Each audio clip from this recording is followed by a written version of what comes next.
A fake funeral, a missing father, a husband with a hidden identity, and a ticking clock. Emma is forced into a deadly game where every move could cost a life.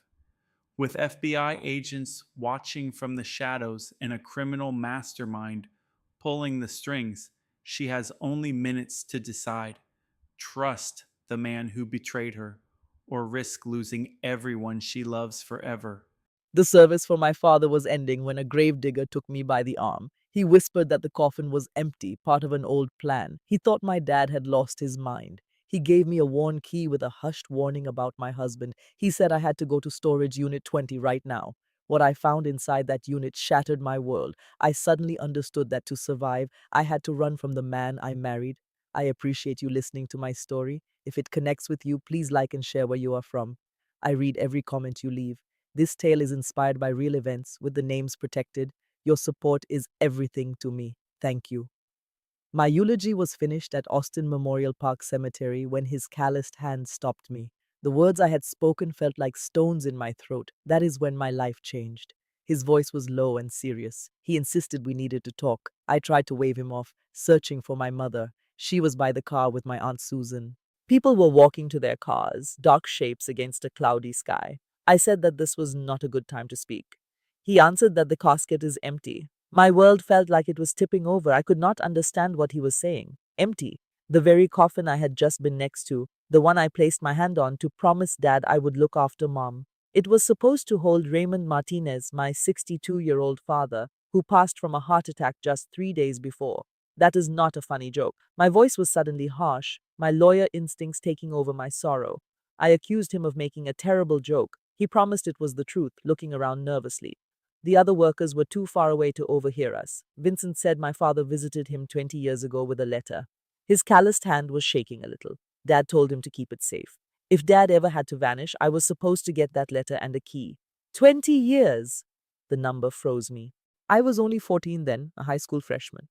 But 5 years ago, my dad came back, Vincent continued. He changed the plan and gave him a lot of cash. He said the danger was growing because a bad person was now in my life. He said that person was getting dangerously close.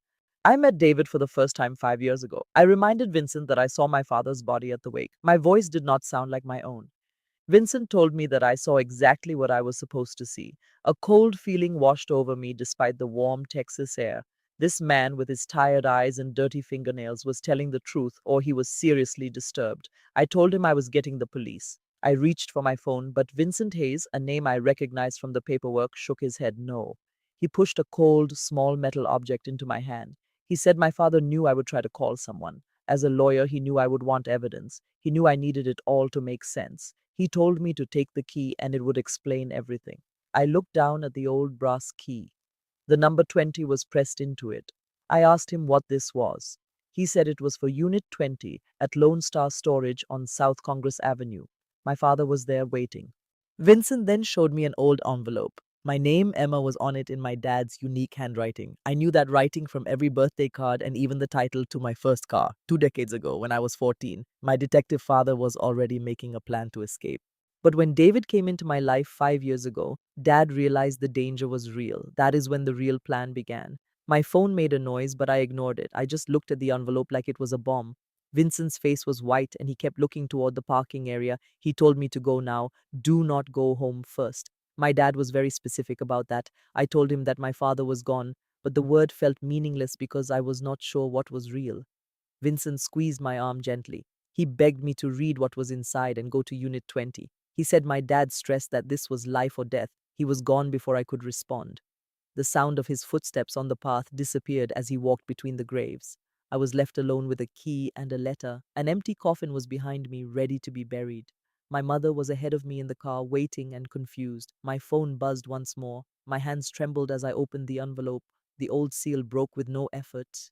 There was one page inside with my dad's handwriting. The first line almost made me fall. Emma, if you're reading this, it means I had to vanish. Tears blurred the rest of the message. Some words stood out. Vincent gave you the key. Everything here is true. I am so sorry. Go to Unit 20. And then in big letters, underlined 3 times, was the phrase, do not go home. Not before you see the unit. Not before you have the facts. The letter warned that if David sends a strange text asking you to come home, you should not go. My phone buzzed a third time. I shakily looked at my screen. Three messages from David, my husband of 5 years, the man who was comforting me last night. The first said, Emma. The second, where are you? The third was, come home now. That was all. No sweetheart, no darling, no sign of worry. It was a command, cold and direct. I looked back at the letter, the words a blur. The final sentence was a punch to the gut. They have your mother. I will explain everything. I love you, my girl. Go to Unit 20 immediately. Wait, son. My dad wrote the word son, but I am his daughter. Did he make a mistake? No. The envelope clearly said Emma in his own writing. It was for me. The word son had to be an error. Or maybe, and my heart pounded, maybe it was on purpose. A detail to prove this was real, written in haste, a mistake he left in, praying I would never read it. I could hear Vincent's warning in my head. If you get that text, run. I looked at my phone again. David's words were like a brand on the screen ordering me home. Something was very wrong. It was not just his tone, it was a deep feeling inside me. My intuition was screaming at me. I read my dad's letter one more time with a shaking hand. I carefully folded it, placed it back in the envelope, and slid it into my purse beside the key. I did not go to my mother. I did not go to our car. I went the other way, to the far side of the cemetery where my car was parked alone. My phone began to vibrate with a call from David. I ignored it. Behind me, a coffin with nothing inside it was put into the ground. In front of me was a storage unit with answers that I feared. And in the middle of it all, my father was either alive or I was going crazy. I climbed into my Honda and locked all the doors. I saw David's black Audi enter the parking lot in my mirror. He was here looking for me. He was here. I started the engine, my heart racing. I hoped that Unit 20 held something worth this risk. I was choosing to believe a letter from a man I thought was dead over my own husband. That was the most frightening part. All alone in the car, I made myself read the whole letter one more time. My hands were still shaking as I opened the letter again. The first time I just scanned it in a panic, my mind shouting that it could not be real. Now I needed to understand the facts. I saw the last of the cars leaving in my mirror, their lights cutting through the dusk in Austin. My doors were locked and the engine was on. I could smell the autumn leaves through my cracked window. My dad's handwriting was right there in front of me. Emma, if you have this, I am alive, but I needed to vanish. What I am about to share is the complete truth. 2 decades ago, my choices put our family at risk. I thought the risk was gone. I was mistaken. 5 years ago, a new man came into your life. You call him David Miller. That is a fake name. He was sent to get to me by hurting the person I love more than anyone, which is you. I learned the truth 6 months ago. I was working with the government, but the danger got worse. The only way to protect you and your mom was to disappear. I had to let them believe they had won. David is not who you believe he is. He may have grown to love you for real, but that does not reduce the danger. It makes the danger even bigger. If you got a strange message from David to come home, do not listen. They know I am alive. They are using him to get to you. Go to Unit 20 at Lone Star Storage on South Congress. Find Agent Michael Carter inside. He knows everything. You have to go now. You and your mother are in terrible danger. I am so sorry. You will never know how sorry I am, but I did it all to protect you. Trust Carter. Listen to your gut. Dad. I scanned the note again, my lawyer's brain looking for a flaw. The writing was definitely my father's. His specific apology, you will never know how sorry I am, was a phrase he only used for deep regret. He used it when he missed my birthday or a school play. The man I married, David Miller, was not who he said he was. We were together for 5 years, married for 3. The sun flashed on my platinum wedding ring. My whole life was a fraud. My phone vibrated, shattering the silence and making me flinch. I answered it on pure instinct. Mom, are you okay? The call went straight to her voicemail. I heard her familiar Texas accent asking me to leave a message. She did not pick up. My thumb had dialed her number from habit. Mom, it is me, I said after the tone, my voice surprisingly steady. I need you to call me back immediately. This is an emergency. I hesitated, not knowing what to add. Please. I ended the call and dialed again, but it went to voicemail a second time. My mother always answered my calls, especially on a day like today, unless her phone was broken or something worse. A shape appeared in my rearview mirror. A tall man was crossing the parking lot. He had a phone to his ear and was looking into the windows of parked cars. It was David. My throat went dry. He was looking for me, about 50 yards away, and he was checking every car. I slid down in my seat, my heart pounding in my chest. My Honda was a common silver color, but he would recognize the license plate or the law firm decal on my rear window. He started to walk toward me. I had about 30 seconds. I remembered the service road, the rear exit. Some instinct had made me notice a second escape route earlier. I put the car in drive, kept the headlights off, and moved forward slowly, using the other cars for cover. David glanced up when he heard my engine, but two other cars were leaving from the main exit. I drove in the other direction. David started to run, his phone still held to his ear. As soon as I was past the tombstones, I slammed on the gas. Tree branches scraped the side of the car. Gravel flew from under the tires. I sped through the open gate and onto a quiet neighborhood street. I made a quick right turn, then a left, creating distance and corners between us. At last, I turned on my headlights and took a shaky breath. My phone started to ring. The screen showed David's name. I ignored the call. It rang again, then a third and a fourth time. After the last try, I placed the phone face down and just drove. I was raised in Austin. I knew these back streets. I could lose him without a problem. The ringing stopped. The car became quiet again. Then a text message lit up the phone screen. I should have ignored it, but I glanced at it during a red light. Emma, please, I know this is confusing. I can explain it all. Just come home. I love you. A second message appeared right after. We need to discuss the baby.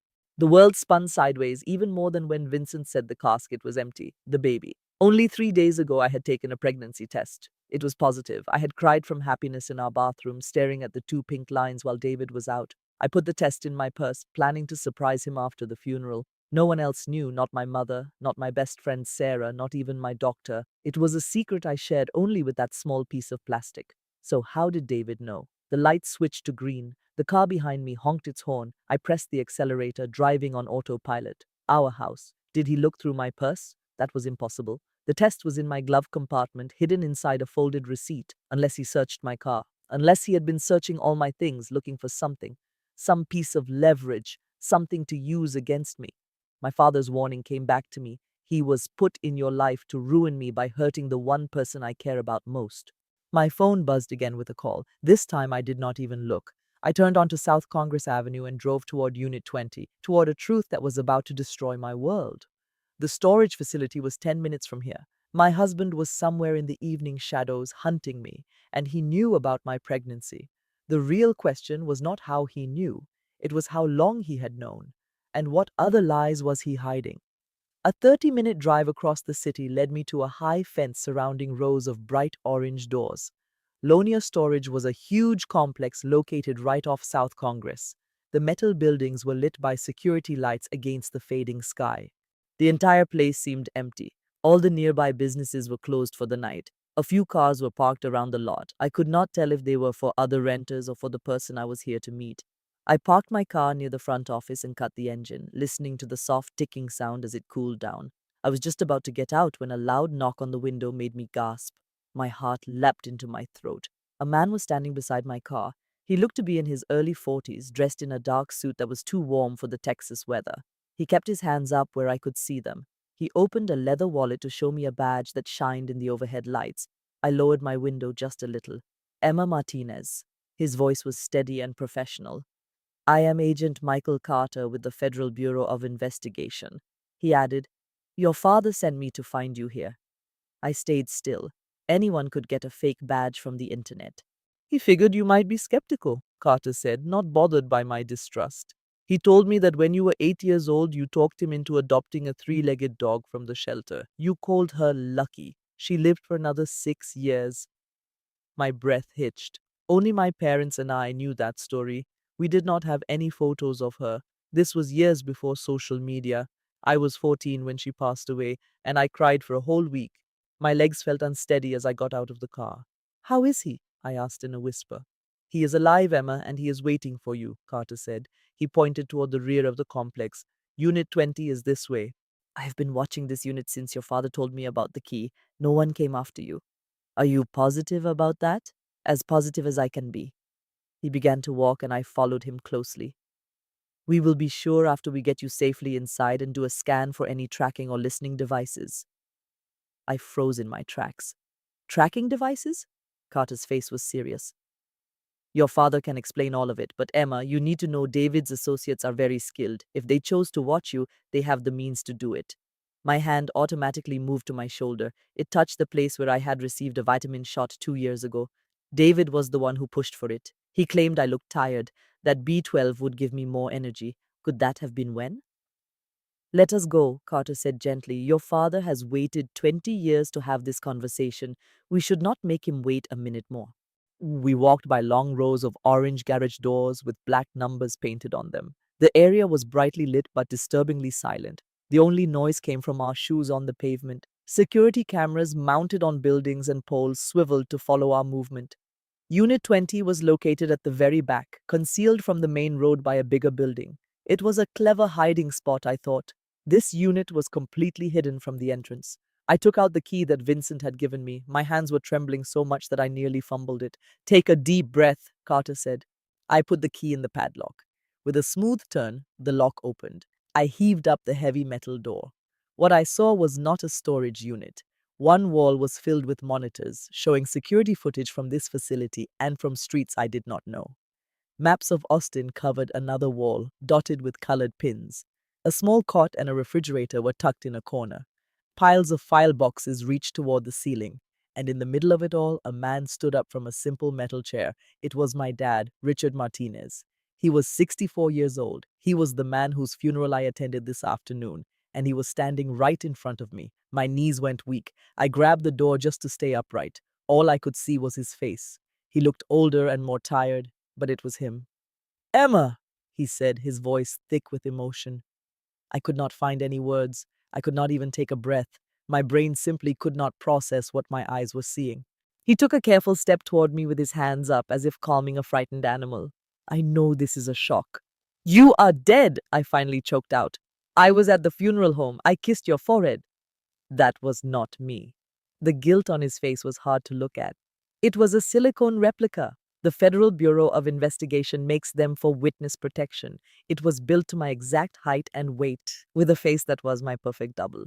Someone must have paid the funeral director a lot of money. They were told to keep the casket mostly closed and the lights very low. I had to ask, paid by who? Carter answered from behind me. The Federal Bureau of Investigation, he went on.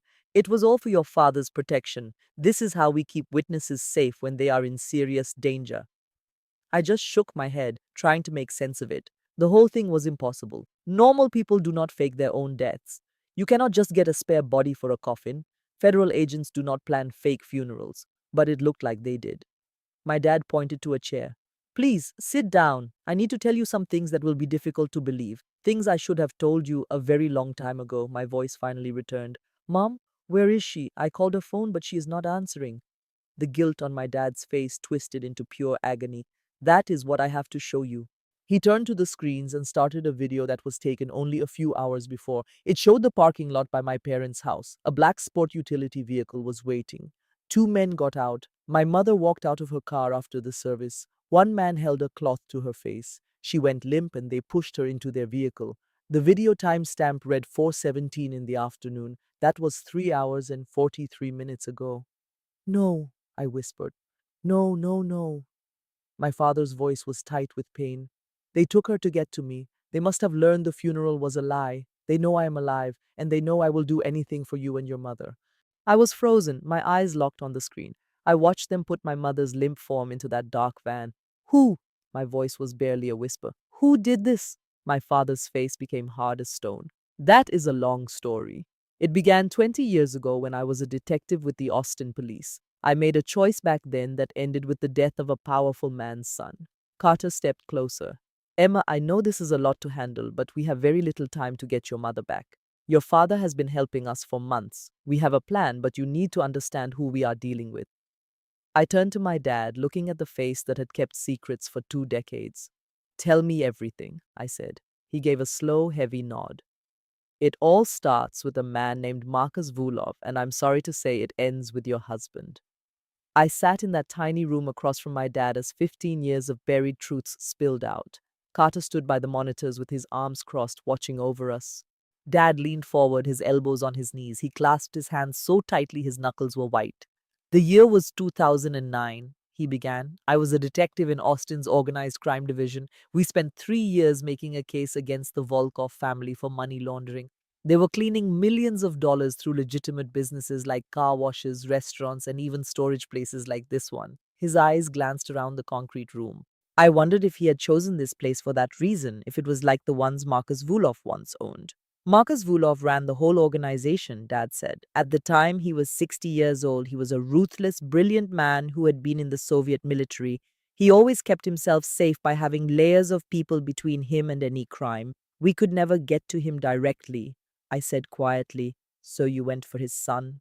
My father's jaw clenched. "We went for his whole operation. Alexander Volkov, Marcus's oldest son, was just 19. He managed one of the front businesses, a car dealership. We had clear proof he was signing off on fake sales to launder the money.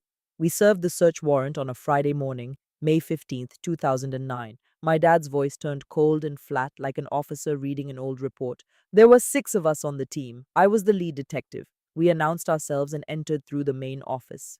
He stopped for a second, swallowing hard. Alexander was in a back room. He had a 9mm Glock. The second we opened the door, he opened fire. He shot 3 times. One bullet hit my partner in the shoulder. "So you shot back?" I said. "One time," my dad's voice cracked. To the center of his chest. He was gone before the paramedics arrived. The only noise was the quiet hum of the monitors. Carter spoke from the wall. The shooting was ruled justified. Internal Affairs ran a 6-week investigation. Every witness agreed that Alexander fired his gun first. Your father was just defending his partner that day. But Marcus never accepted that version of the story, did he? I said. My dad's face twisted in agony. Marcus Vulov had just lost his firstborn son. I can understand that. I have a daughter. I know what the loss of a child can do to someone. He wanted revenge. Not right away, my dad said, and that made him far more dangerous. He got up and began to walk back and forth in the little room. After Alexander's death, Marcus disappeared. He moved his criminal network completely out of sight. His younger son David was 21 at the time, studying at the university.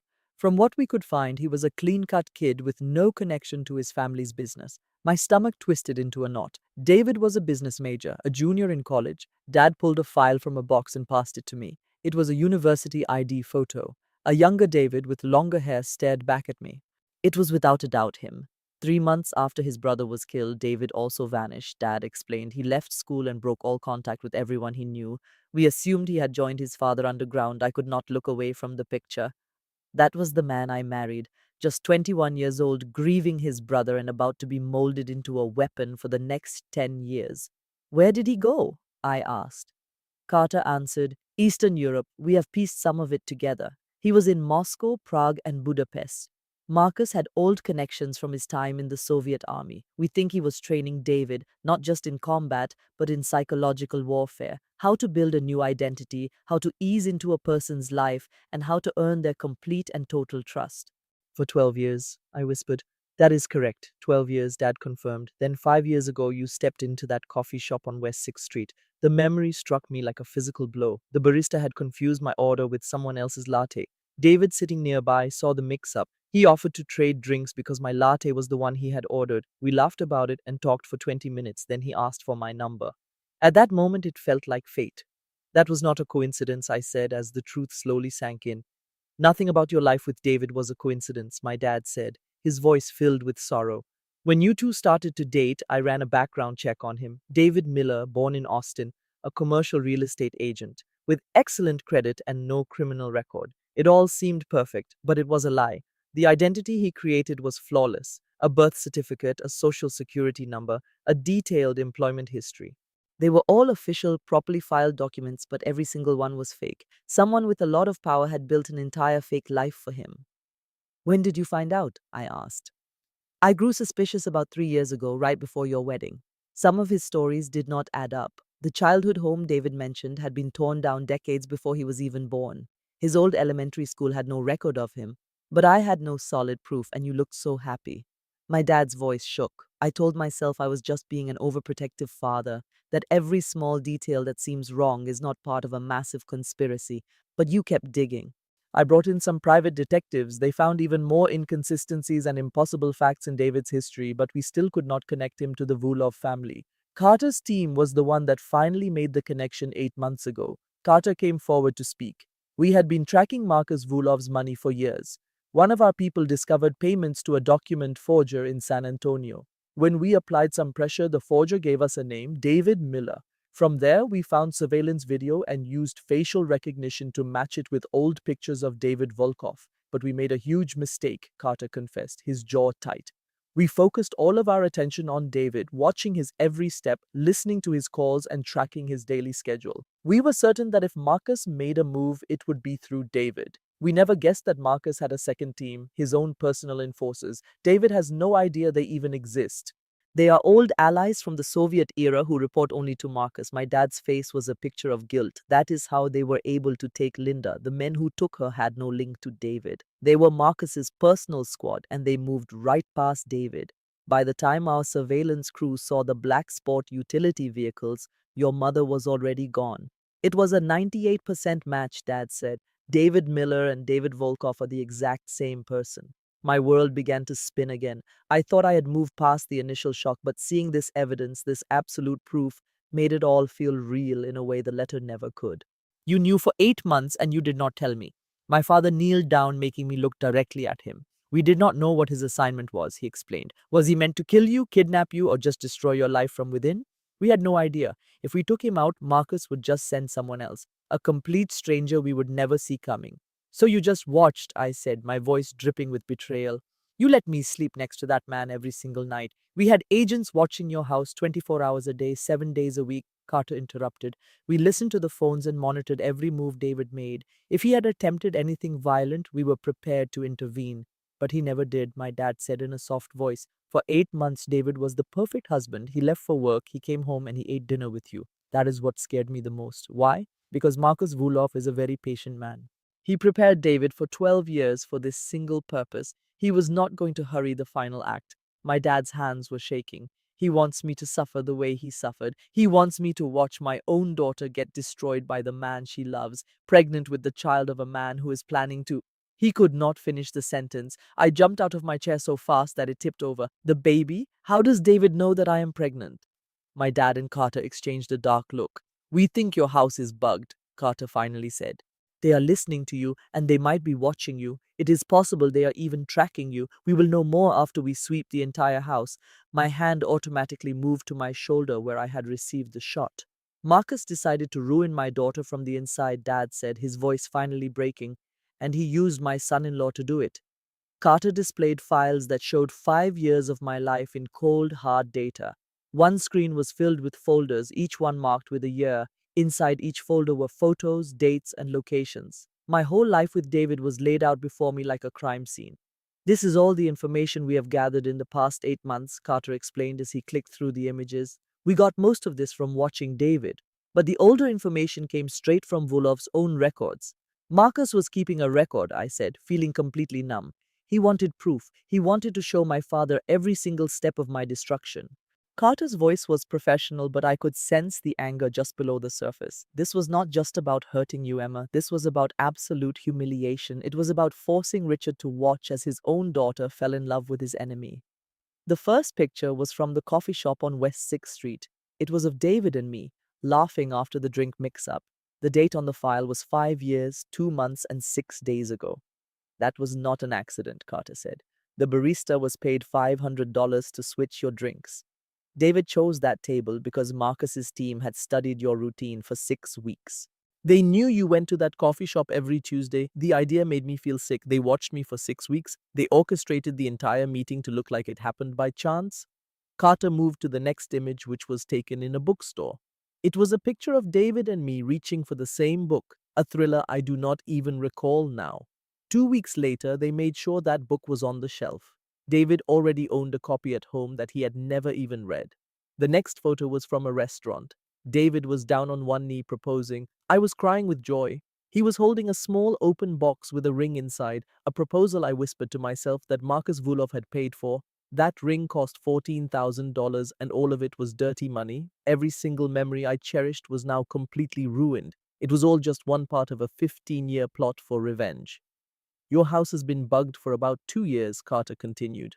We think they were put in one weekend when you were visiting your parents. David claimed he had to work, so he stayed behind. A professional team came in and installed the listening devices. They were in our bedroom, the living room, and the office. We did not know about them at that time, Carter added. We were not monitoring David yet. We did not know who he really was.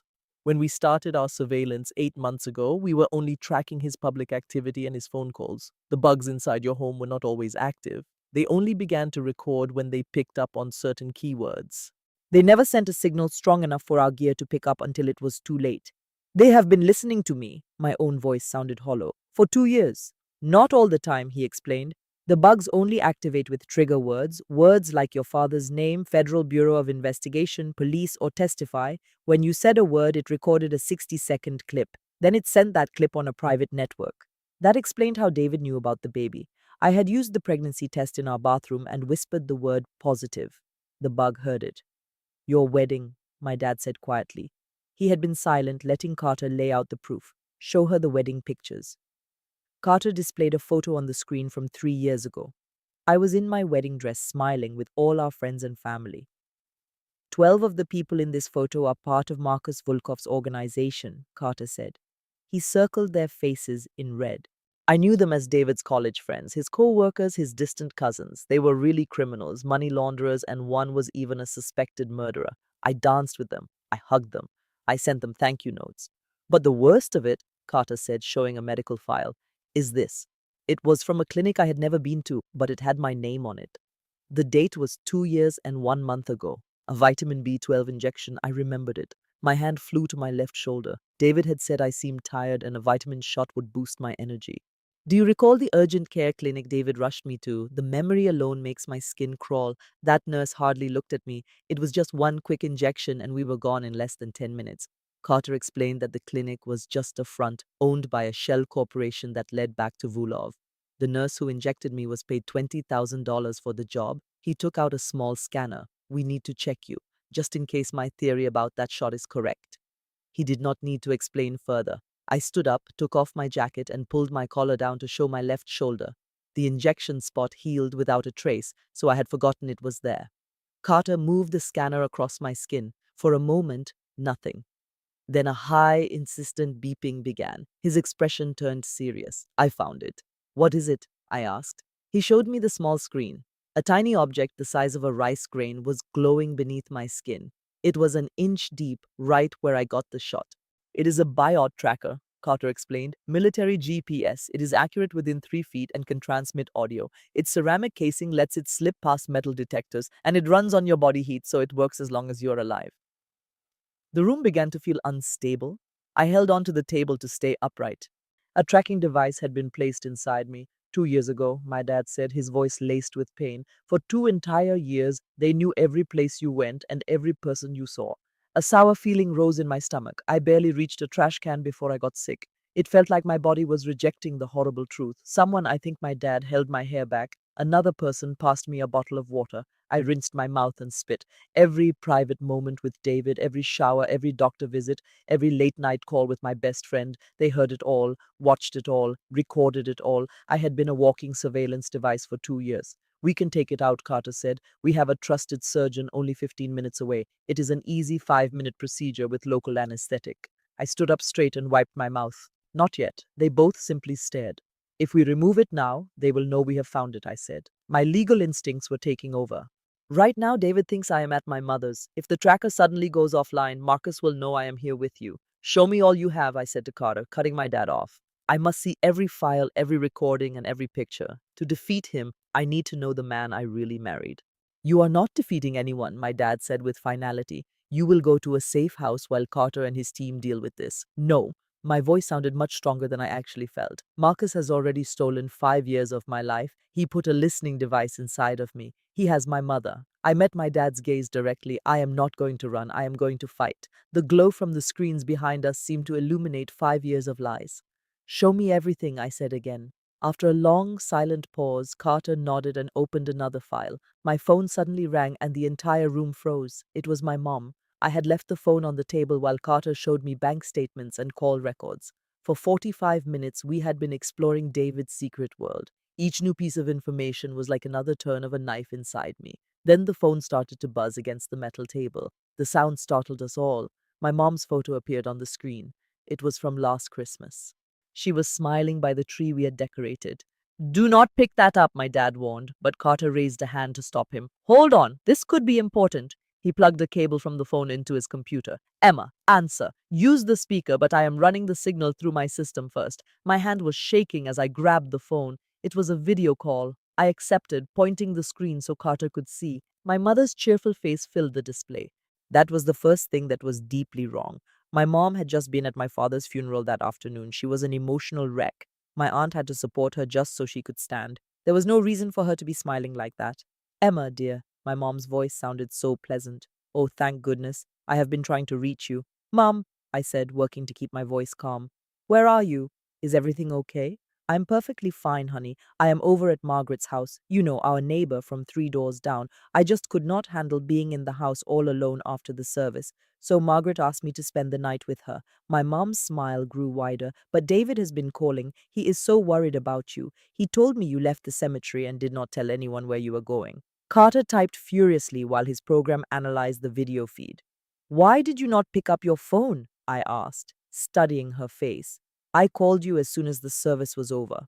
Oh, you know how I am, sweetie. My phone battery died. I can never remember to charge it. Margaret is letting me borrow her phone. She moved a little closer to the camera. Emma, please, just go back home. David loves you so much. Whatever is wrong, whatever you fought about, just go home and sort it out with him. We did not have a fight, I told her slowly. Well, he believes you are angry about something. He is at home waiting for you right now. My mother had a pleading look on her face. Please go home, honey. Go back to David. Everything is going to be all right, David. She did not say your husband or that man of yours, like she normally did when she was teasing, just his name, David. In 5 years, my mother had never just called him David. An alert popped up on Carter's screen, but I was already laying my own trap. Mom, I asked in a level voice, do you remember our breakfast yesterday before the funeral? There was a very short pause. It was only a fraction of a second, but I noticed it. Of course, dear. We had those wonderful pancakes you made. A deep chill went straight through me. We had not eaten breakfast together yesterday. I was at my house, too sick with grief to even think about food. Mom was at her home with my dad's sister. We certainly did not eat pancakes. Mom, what was I wearing? I asked her. Another tiny pause. Your black dress, my dear, the one with the pearl buttons. I had on a suit and it was navy blue. It did not have any pearls. A red box then framed my mom's face on Carter's computer. Next to her face, a warning appeared in red letters. It read, Deepfake detected. Facial mapping shows 94% AI generation. Voice is synthesized. Small facial cues are absent. Recommendation, video is not real. I looked at the screen, at my smiling mother urging me to go home to David. Emma, the fake mom said, her head tilted. Are you still there? I think our connection is. I hung up the call. The phone fell from my hand and hit the table. I just could not hold on to it anymore. My hands were trembling so much I could not pick the phone back up. That was not her, I whispered. That was not my mother. Carter's voice was serious. No, he said, his fingers flying across the keyboard as he began new searches. That was a deep fake created by artificial intelligence. They likely made it from photos and videos on your social media and from family movies.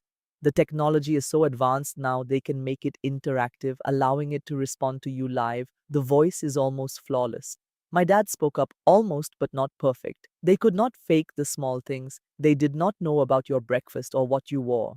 Carter then said, his eyes glued to the monitor. They were trying to get you to go back home. They wanted you back inside your house with David, a location they completely control. He stopped typing all of a sudden and became very still. What is it? I asked. Carter looked up. His face was pale in the light of the monitors. Emma, we traced that call to your home address. He turned the laptop so I could see it. A map showed a red pin located right on my street, on my house. It came from inside your house. They are not just watching you, they are inside. The room began to spin around me again. The men working for Marcus Volkov were in my home, the house that David and I shared for 2 years, the home where we made dinners, saw movies, fell in love, and talked about having a family. That was the bathroom where I had taken a pregnancy test only 3 days before and whispered the word positive. Killers were in my home. They were using a digital fake of my mother's face to lure me into a trap. I had to ask, how many are there? Carter showed me a new screen. Thermal imaging revealed at least 3 people inside the house. He said there could be more. My father's voice was grim. 3 armed men are waiting for you, Emma. I saw it all in my mind. I would walk in, calling David's name, thinking I was safe. Would they shoot me right away? Or would David act normal just to trick me? How did Marcus want me to die? Carter started packing his equipment. We have to leave now, he urged. They are in your house, but you are not following their instructions. They will know you are suspicious. They could change the plan, or, I finished his thought, they could come find me here. Carter glanced at my dad. This place is safe, but we cannot take that risk. Richard grabbed an emergency bag. Emma, a federal safe house is our only option. But I just stared at my phone.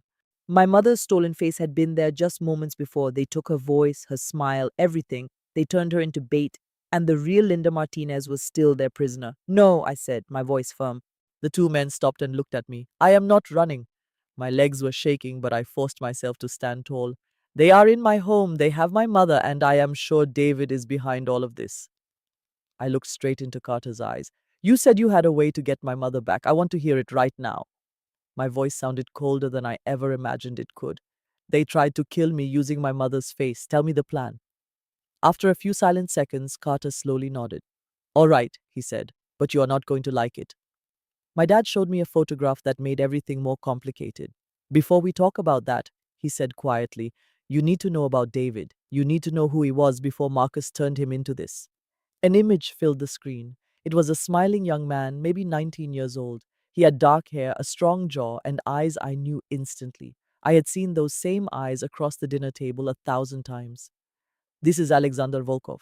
He was David's older brother. He looks exactly like him. I breathed. Same eyes, my dad said. Same smile too when David actually smiles. Alexander was the oldest son. He was Marcus's pride and joy. Carter displayed a second photo. It showed Alexander in a Texas Longhorns shirt at a football game. He looked so happy, so normal. He was a business student, Dad said. His girlfriend was named Sarah. He even volunteered at an animal shelter. My father's voice became empty. I did not know any of that when I shot him. I only knew he had a gun and my partner was shot. Tell me what happened, I insisted. Not the official story. I want the truth. My dad was silent for a long moment. May 15th, 2009. It was 7:30 in the morning. We went to a car dealership to serve a warrant. There were 6 of us. We announced we were police and went inside. He stared at Alexander's picture. Alexander was in a back office. When we entered the room, his gun was already aimed at us. I told him to drop it. He fired. Carter added. He fired 3 shots. One bullet hit Detective Marcus Webb in the shoulder. The other 2 missed. I fired back just 1 shot. My father's hands began to tremble. It hit him center mass. He fell. We called for an ambulance and tried to stop the bleeding, but the bullet had torn his aorta. He died right there on the office floor. The only noise was the quiet hum of the computer fans. He was only 19 years old, Dad whispered. Just a scared kid trying to look tough for his dad.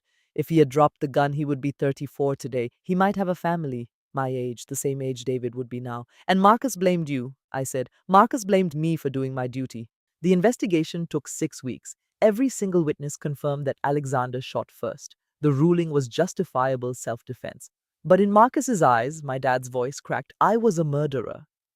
Carter stepped a little closer. After Alexander died, David vanished. He was a 21-year-old student, a good kid. We assumed he went into hiding with his father. We were wrong. Marcus sent him away to Europe. For 12 years, I said, remembering what they told me. 12 years of brutal training, Carter confirmed. Our contacts helped us learn what happened. He was in Moscow, Prague, Budapest. Marcus called on his old Soviet army friends. We believe they conditioned David. It was more than just combat skills, it was mental. They taught him how to create a fake life, how to get close to someone and earn their trust. Yes, they made him into a human weapon, Dad said softly. The horrible reality washed over me. David, a grieving 21-year-old, was shaped by his own father into an instrument of revenge. For 12 years, a college student was turned into an assassin for an old grudge. But you need to see this, Carter said, pulling up a new file. For the last 6 months, we have been watching David, and Emma, he has had at least 3 clear opportunities to kill you. Times when you were completely vulnerable. My stomach clenched. 3? 4 weeks ago, you went for a run in Zilka Park by yourself at 6 in the morning. David knew your entire route. He could have followed you and attacked you on a deserted trail. It would have looked like a random crime.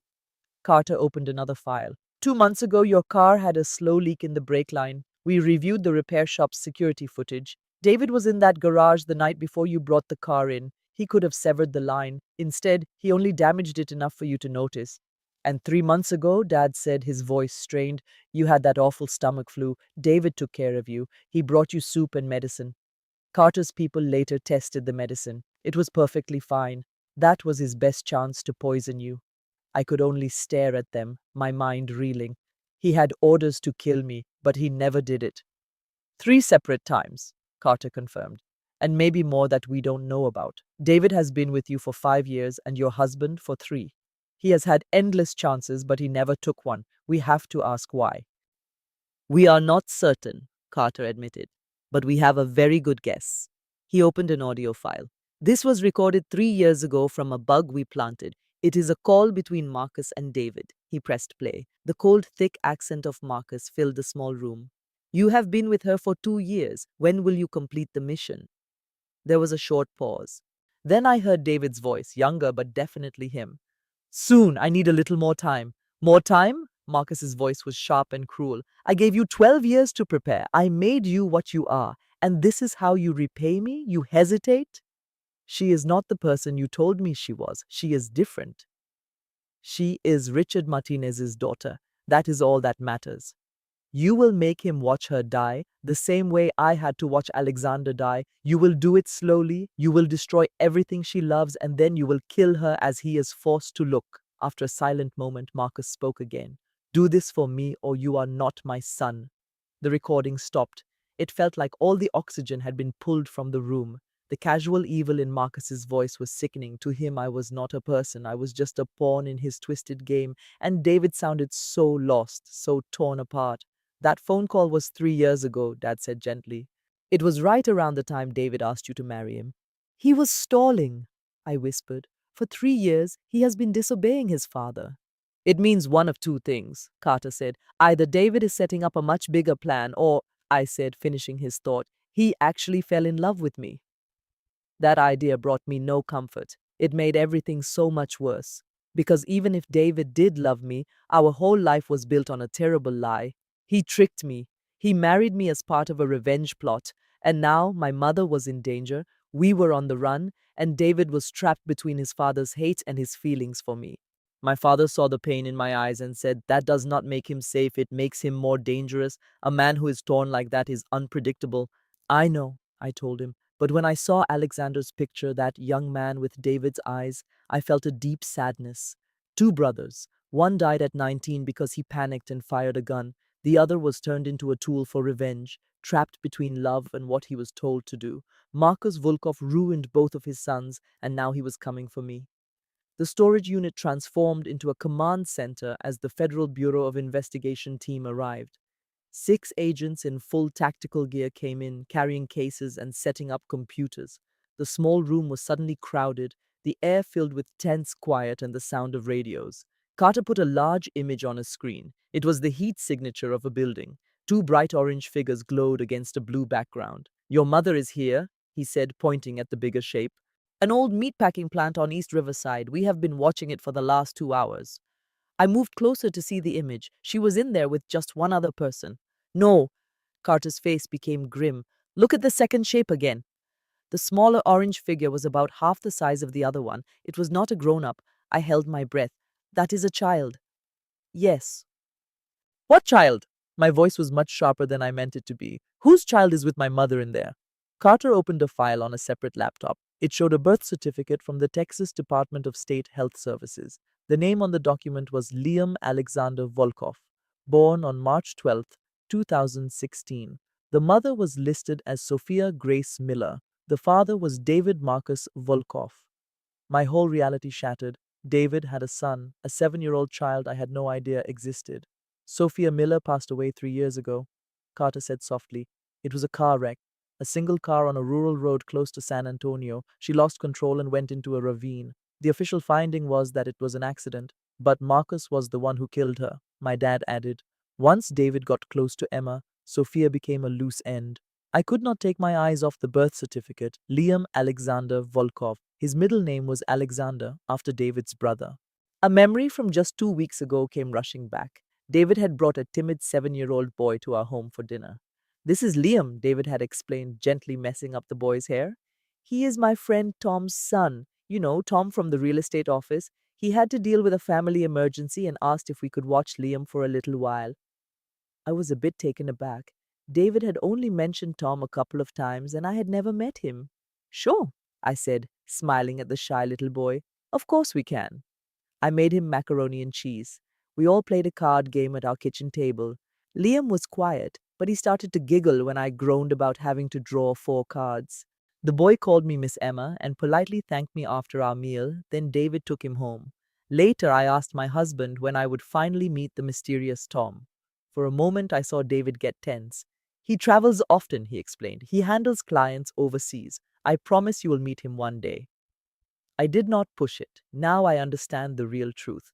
That was David's son, his actual child. I had made him dinner and played with him, with no idea who he was. David brought his son to your house 2 weeks ago, Carter confirmed. We have it on video. It was the only time in 5 years David mixed his two worlds. We believe he was trying. He paused. We think he wanted you to meet Liam, so if Marcus ever cornered him, you would want to protect the boy. Where has Liam been? I asked. If Sophia has been gone for 3 years. He lived with a nanny in a house Marcus owns. He was kept isolated and homeschooled. David saw him twice a week. The nanny called him in as missing this morning during your father's funeral. Marcus had taken his own grandson, just a 7-year-old child. Why? My voice was just a faint whisper. Why would he take his own grandson? For insurance, Carter said with a dark expression. To guarantee that David obeys his orders this time. Carter explained that Marcus noticed David's hesitation and his inability to follow orders. The threatening call and the men at my house were all Marcus's doing, not David's. Marcus was forcing a final confrontation because he did not trust his son anymore. He displayed another picture on the screen, a layout of the meat plant. Red X marks were all over it. We think Marcus gave David one last choice. He had to eliminate me and Richard before sunrise at 6 in the morning. We only had 8 hours.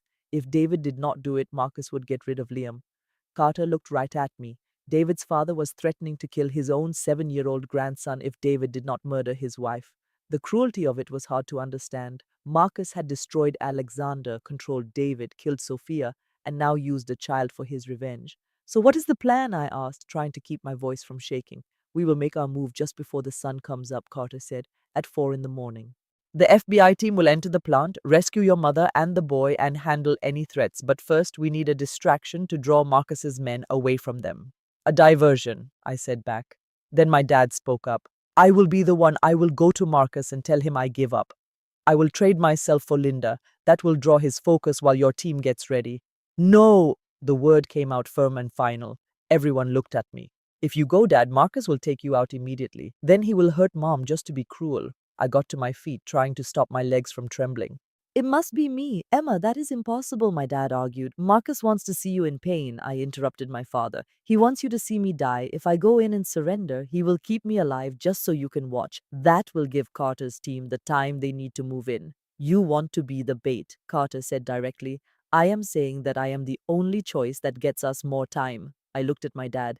If you go in there, you will be gone in 30 seconds. If I go, Marcus will make a big show of it, and while he is busy with his theatrics, the FBI can get Mom and Liam out safely. And what will happen then? Dad asked, his voice full of emotion.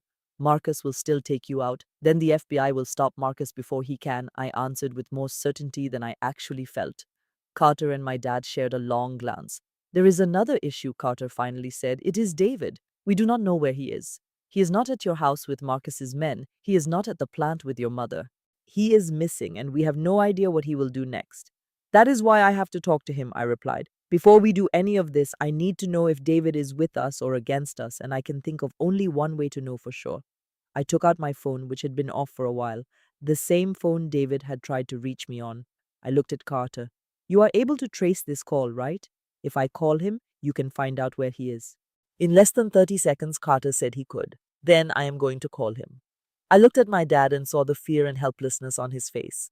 I need to know if Marcus has completely shattered David or if the man I married is still in there somewhere. And what if he is completely shattered? Dad asked quietly. Then I will know I am walking into that plant by myself, I said. But at least I will know where I stand. I found David's name in my phone. My thumb rested over the green call button. After 5 years of marriage, a life of lies and being watched, I was about to have a real conversation with my husband. I pressed the call button. My thumb was so close to the screen when Carter's hand shot out and stopped me. Wait. His voice was urgent. The tracking device is still on. If you call him, Marcus will hear everything through the audio. He will know the whole plan. Oh. I glanced down at my phone, then at my shoulder where that awful device had been for 2 years. We have to get it out, Carter said. Right now, before you call him. Agent Elena Torres came forward. She looked to be in her mid-30s, with dark hair tied back, and she had on blue medical gloves. She had come with the tactical group, but I had not noticed her before this moment. I am the field medic for the team, she said, her voice steady and professional. I can take out the device here. It is a simple procedure. 5 minutes with a shot to numb the area. You will hardly feel a thing. I asked how much time the numbing medication needed. 2 minutes for the shot itself, then another 3 minutes for the area to lose all feeling. We did not have 5 minutes. I looked at Carter. How near are those vehicles you talked about? His expression became serious. We are not sure of their exact location. If Marcus is dispatching a team from where the other men came from, they could be here in 15 to 20 minutes. There was no time to use the anesthetic. I removed my jacket and moved my collar, showing my left shoulder. Just take it out, Elena. That is not a good idea. I cut Torres off. Do it now. If you do not, I will call David with the tracker still in me, and Marcus will listen to every single word. Torres looked at Carter, who gave her a small, approving nod. She placed sterile tools on a metal tray. A small knife, tweezers, cloth, and disinfectant. Her smooth motions were almost scarier than the sharp blade. Dad, I said, and my voice was stronger than I had ever heard it. Come here. Stand where you can see it all. He slowly moved closer, his face already losing its color. I need you to see this, I told him. I want you to witness the real cost of your choices, not just as a thought, but for real. I want you to see what they did to me, Emma said, looking at him. Torres wiped my shoulder with a cold, sharp-smelling fluid. The smell of chemicals stung my nose. This will be painful, she said gently. The chip is about an inch down under the muscle. She said she would be fast, but that the pain was going to happen. Just get it over with, I said again. The small knife cut into my skin. I thought I was ready for it. I was very wrong. The pain was instant and intense, a deep wrongness that blurred my sight. This was not some accident. This was a person cutting me open to take out something that should never have been inside me. My dad gasped, a noise that sounded like a held-back cry. I clenched my jaw and forced myself to speak. Keep your eyes open. Torres moved with quick, sure hands. I felt a tugging, a sensation of something shifting deep inside me. Warm blood ran down my arm. Almost done, Torres whispered. Then I heard a faint click of metal on ceramic as her tool grabbed the chip. I have it. She pulled it out and I finally let myself see. It looked like a grain of rice, smaller than my little fingernail. The outside was a dark blue color, now covered with my own blood. 2 years. That object had been inside my body for 2 years. Torres held a clean cloth against the cut, pushing down hard. It is not deep, and it was a clean removal. You did not hit any major blood vessels. You will need stitches, but for now, this will work. She placed a clean bandage on my shoulder and gave me back my jacket. Pain flared as I slipped my arm into the sleeve. Carter held a small chip with tweezers, looking at it through a magnifying glass. He said it was a military biotracker. It had a GPS that was accurate to within 3 feet and could send short audio clips. He pointed to a tiny part. It had voice-activated recording. Your name, FBI, and David Marcus were the trigger words. Each time you spoke one, it recorded for 60 seconds and sent the file using a secure cell signal. I whispered for 2 years. He nodded. That is how Marcus knew you were pregnant. It is how he knew about our investigation. It is how he knew every single thing. The weight of that betrayal was crushing. Every private talk, every sweet moment, every time I said David's name in the dark had been recorded, every conversation with my dad about work, every mention of my FBI cases was sent and analyzed. Suddenly, alarms screamed from Carter's laptop. An agent pointed to a screen showing the building's entrance. There was a security breach. 3 black sport utility vehicles with no license plates were racing toward us. They are 2 minutes out. Carter's voice was grim. They are here. Marcus heard everything we just said. He knows we are with the FBI. He knows our plan. And he knows Emma is on our side. A team is coming to deal with this, he announced. The room erupted into action. Agents grabbed their weapons, put on helmets, and moved toward the door. Carter faced me. We have to go now. Take different cars and routes. Emma, you come with me. I looked at him and said, no. I picked up the tracking chip from the tray. It was still sticky with my blood. I held it up for all of them to see. I am keeping this. The room became quiet. Carter was the first to speak. Emma, that is evidence, I corrected him. It is my advantage. Marcus thinks this is still in my body. He thinks he can follow my every move and hear my every word. This gives us the upper hand. My father's voice trembled. Or it is a death sentence. Emma, please, you have been through enough. I cut him off. This is my decision, I said, my hand closing around the chip. The blood made it slippery, but my will was firm. It is not your choice, and it is not the FBI's. It is mine. I looked straight at Carter. I will go to that meatpacking plant tonight. I will take this with me so Marcus will believe he knows where I am and can hear what I say. My father argued, that is insane. If you go there, chip or not, Marcus will I completed his sentence. Marcus will gloat. He will want a huge show. He will want you to watch it all. Is that not what you said? He wants to see you suffer. I met my dad's gaze, so let us give him exactly what he wants. I will go in there alone, pretending I am being followed and acting as if I have already lost. While he is busy enjoying his victory, your FBI team can save Mom and Liam. Carter looked at my face for a long time. You understand that even with a surprise attack and a full tactical team, your chance of survival is extremely low. I am aware, he went on, and you are still offering to do this. I corrected him once more. I am not offering, I am deciding. There is a huge difference. The alarms kept screaming. The cars were now less than a minute away. We have to move, an agent said. Right now. I held up my phone where David's name was on the screen. I looked at Carter. Call him, I ordered. Call him right now before that team gets here. I need to know if he plans to help me or to kill me. Carter took out a small listening device and nodded. I hit the call button. The phone rang once, then twice. On the third ring, David answered. Emma! His voice was tight and desperate. Emma, where are you? I have been trying to call you for hours. I know that you know. I know you know the whole story. The room fell silent as David's voice came through. Carter had connected the call to the team's headsets, letting everyone hear. 6 federal agents, my father and I listened to my husband's panicked breathing. Emma, he said my name like a prayer. Where are you? Please just tell me you are all right. I made my voice sound cold and distant. I am somewhere you will never find. And I know everything, David. I know about Marcus. I know about Alexander. I know what they told you to do. There was a long silence before he spoke. I know you do. I knew it when you left the cemetery without me. The tracker stopped sending your conversations an hour ago. They took it out, did they not? So, he had been listening. Or Marcus had been using him to listen. Tell me about Liam, I said. My voice was steady, but my heart was shattering. Your 7-year-old son. The boy you said was your friend Tom's child only 2 weeks ago. I heard David's breath catch. When he spoke, his voice was broken. I brought him to you because I wanted to save his life. I hoped that if you met him and loved him like I knew you would fight to keep him safe when this all fell apart.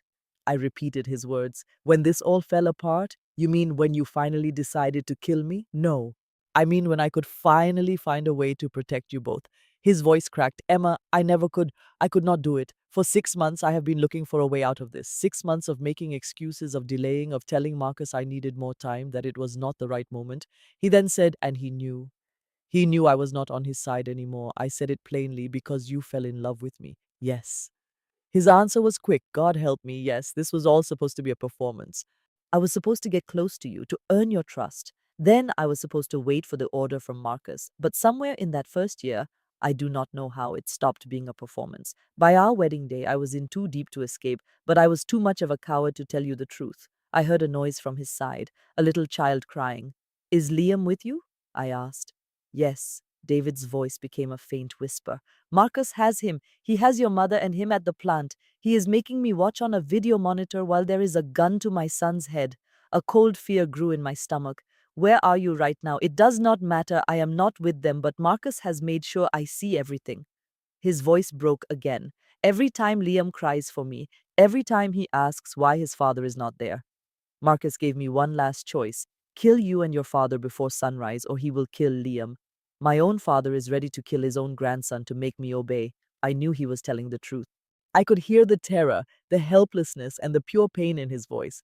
This was not the confident, charming David I knew for 5 years. This was a broken man, forced to see his own father threaten to kill his son. I spoke slowly. David, you said you were looking for a way out for 6 months. What was different? Why did you start looking 6 months ago? There was another pause. Then he said, that is when your father's FBI contact contacted me. David told me that Agent Carter had found him. He tried to laugh, but the sound was full of sadness. Carter knew everything about him. I thought for sure he would be arrested, but Carter offered him a deal instead. If David helped them capture Marcus and then testified, he and Liam could get new lives in witness protection. I glanced at Carter, who confirmed it with a simple nod. But you said no, I stated. I could not take it, David said. Accepting that deal meant I had to tell you the truth. It meant I would have to see you look at me with the disgust you feel right now. I could not handle that. So I kept looking for another way to save Liam and protect you without losing you. There is no other way, I told him, my voice completely flat. I know that now, he answered, his voice hollow. There never was. Marcus has backed me into a corner, and I am out of time. I have to make a choice between the woman I love and the son I have already failed.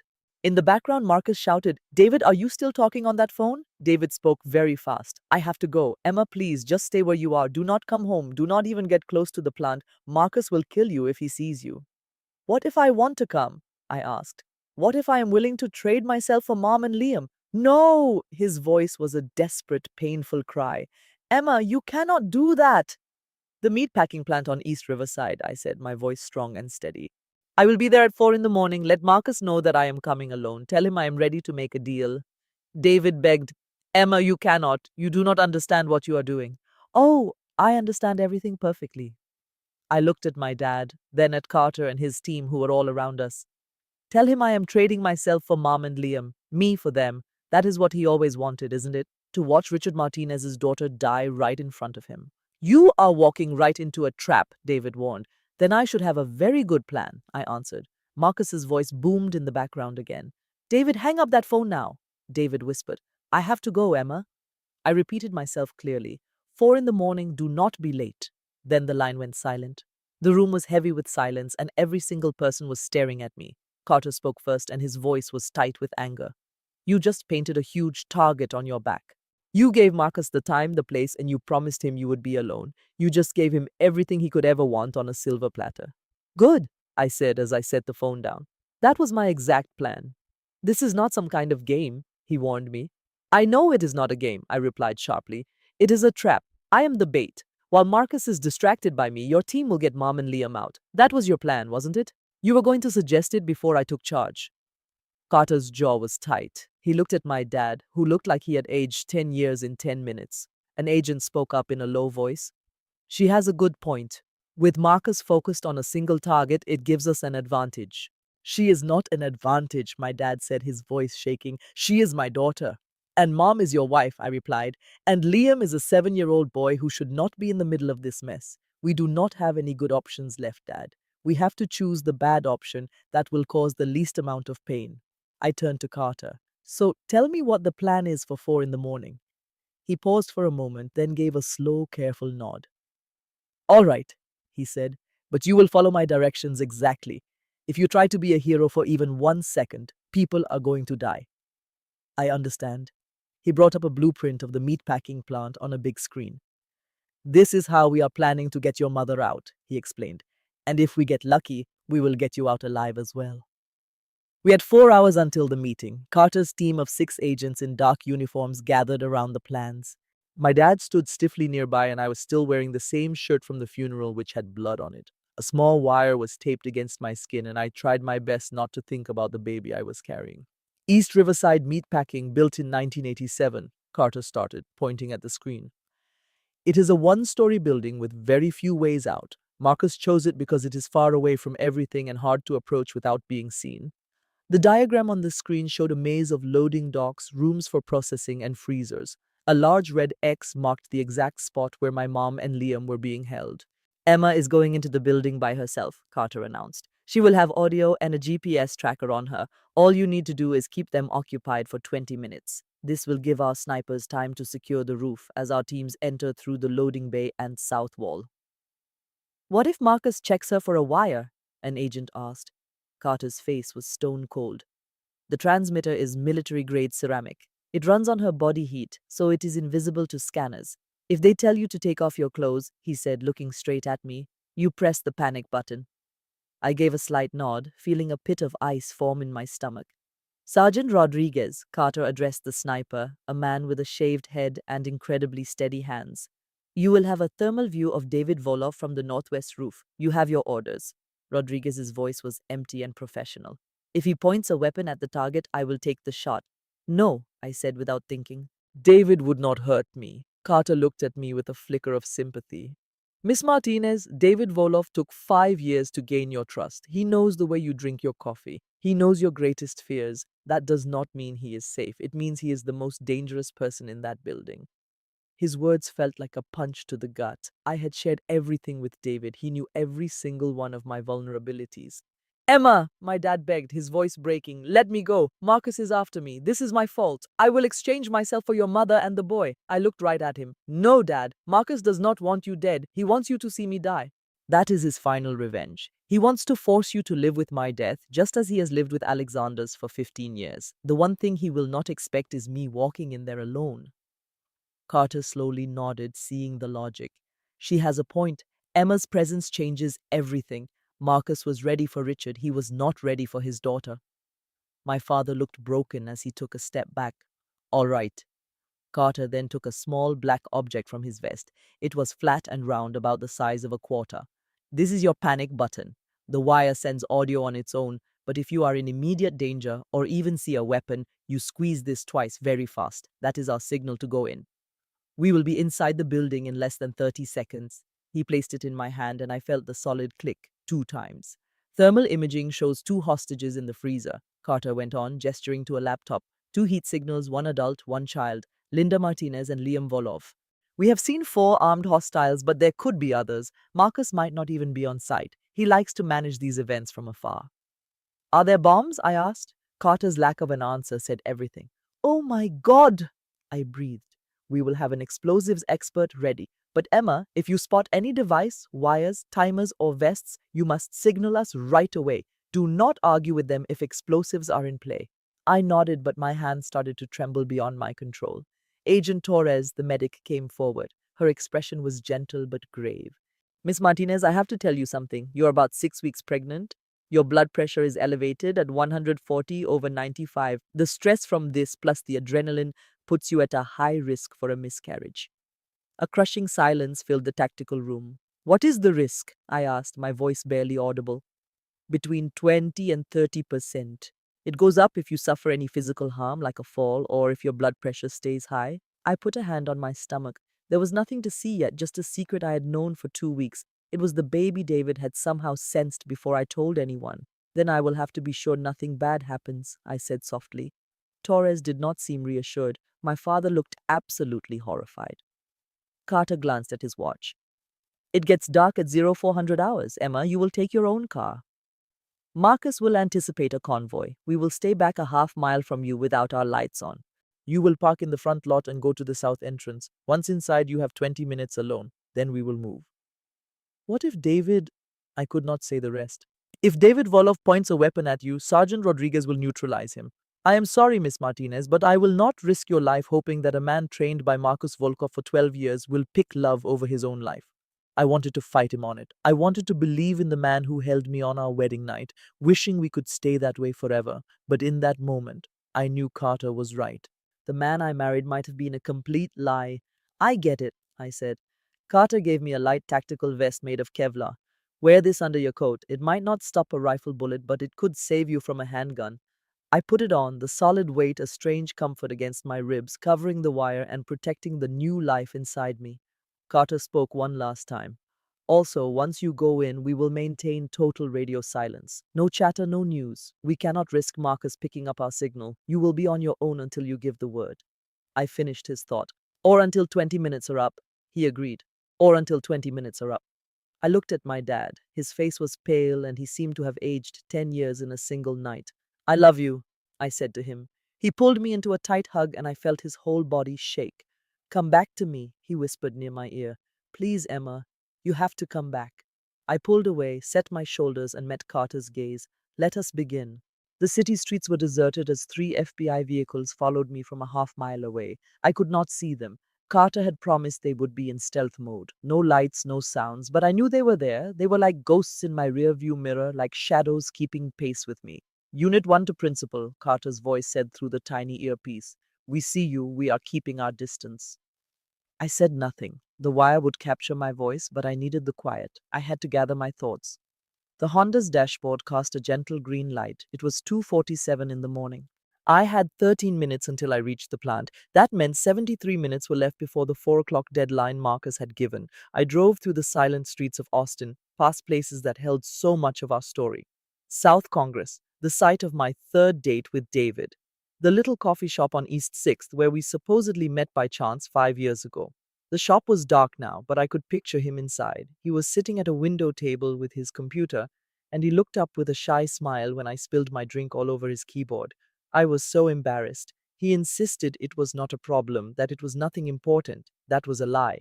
He was looking at a file about me, memorizing my daily habits. He was practicing how to weave himself into my life like a sickness, but I did not see it then. I just laughed, bought him a new coffee, and we talked for 2 straight hours. Every word he said was perfect, from his vocabulary to the way he tilted his head, even the timing of the comfortable silences.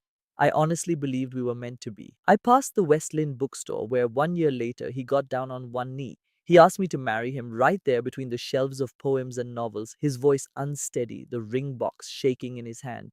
Emma Martinez, you are my entire life. Will you be my wife? My makeup was ruined by tears as I covered my mouth, only managing to nod because I was too choked up to speak. Other shoppers applauded for us. A kind stranger even snapped our photo. I put it on social media with the words, I am the luckiest woman in the world. How could I have been so blind? Our wedding was a dream. We were married in October beneath strings of lights at a venue in the hill country. My father, in his dress uniform, walked me down the aisle as my mother wept with joy in the front row. When I saw David at the altar in his sharp, dark suit, with that same timid smile and tear filled eyes, I felt certain he was the one. I had no idea about the three men in the back, their Volkov Enterprises tattoos covered by their long sleeves. I never wondered why his family was so small, so reserved, or so careful to stay out of every picture. Later that night, he held me close and whispered, You are too good for me. I kissed him and said, You are perfect. He was being honest with me, but I had no idea what he really meant. My car was stopped at the red light on Riverside Drive. The intersection was empty, and I rested a hand on my stomach. At 6 weeks, you were only a tiny group of cells, but you were already a human being, already a piece of me and a piece of David. What am I going to do with you? I whispered. How can I bring you into this world, knowing your family's history, knowing what your father has done? The light changed to green, but I did not move. I will give you a life, I vowed, my voice thick with emotion. I will pick you. It does not matter how hard or painful it gets. None of this is on you. I finally pushed the gas pedal. Just 2 weeks earlier, David had brought Liam to our home. He is my friend's son, he had said so casually as he dropped a bag of toys onto our living room floor. I am just watching him for a couple of days. I hope that is all right. Liam was a quiet 7-year-old boy who noticed everything. He had his father's dark eyes, but his face was softer and more gentle. I made some macaroni and cheese for him, and we played a card game together on the floor. He fell asleep on the sofa while we were watching a movie, so I put a blanket over him and gently brushed the hair away from his face. David watched us from the kitchen doorway. When our eyes met, his face was full of a powerful feeling I could not quite understand. It could have been hope, or maybe it was sadness. You would be a great mother, he said in a soft voice. I only smiled and said, Perhaps someday. He had to quickly look away. In that moment, everything became clear. He was seeing me with his own son, a boy whose whole life was a secret, a boy Marcus was now using against him. He was thinking about a different kind of life, a real life where we could have been a family without all of the lies, a life where his brother was not just a ghost who had been buried for 2 decades, but that life was never really possible for us. I finally understood that David was a victim too. He was only 21 when Alexander died. He was broken and vulnerable, and Marcus used 12 years of anger to shape him into a weapon. Marcus taught him to hate my father, to get into my life, and to destroy me. But David still made his own choices. He accepted the mission. He stayed with me. He became my husband. He held me close, and he lied to me for 5 years. Even right now, with a gun pointed at him and his son's life in danger, he had other options. He could have told me the truth. He could have run away. He could have chosen me. He did not. Carter, I am 10 minutes out. I spoke into the microphone. His voice came back. We copy that. All teams are in position. Rodriguez is on the roof. You are clear to go ahead. I turned the car onto East Riverside, driving deep into the industrial park. The world outside was a tangle of wire fences, gravel parking lots, and dark, quiet warehouses. The meatpacking plant appeared in front of me, a low concrete building with a single light bulb glowing over the south entrance. The clock said 3:42 in the morning, which made me 18 minutes early. I planned it that way. Getting there first gave me a small feeling of control, a feeling that I was in charge of this, not just following Marcus's plan. When you have no power at all, you take every small advantage you can. My phone buzzed on the passenger seat. The screen showed a text message from David. I am sorry for all of this.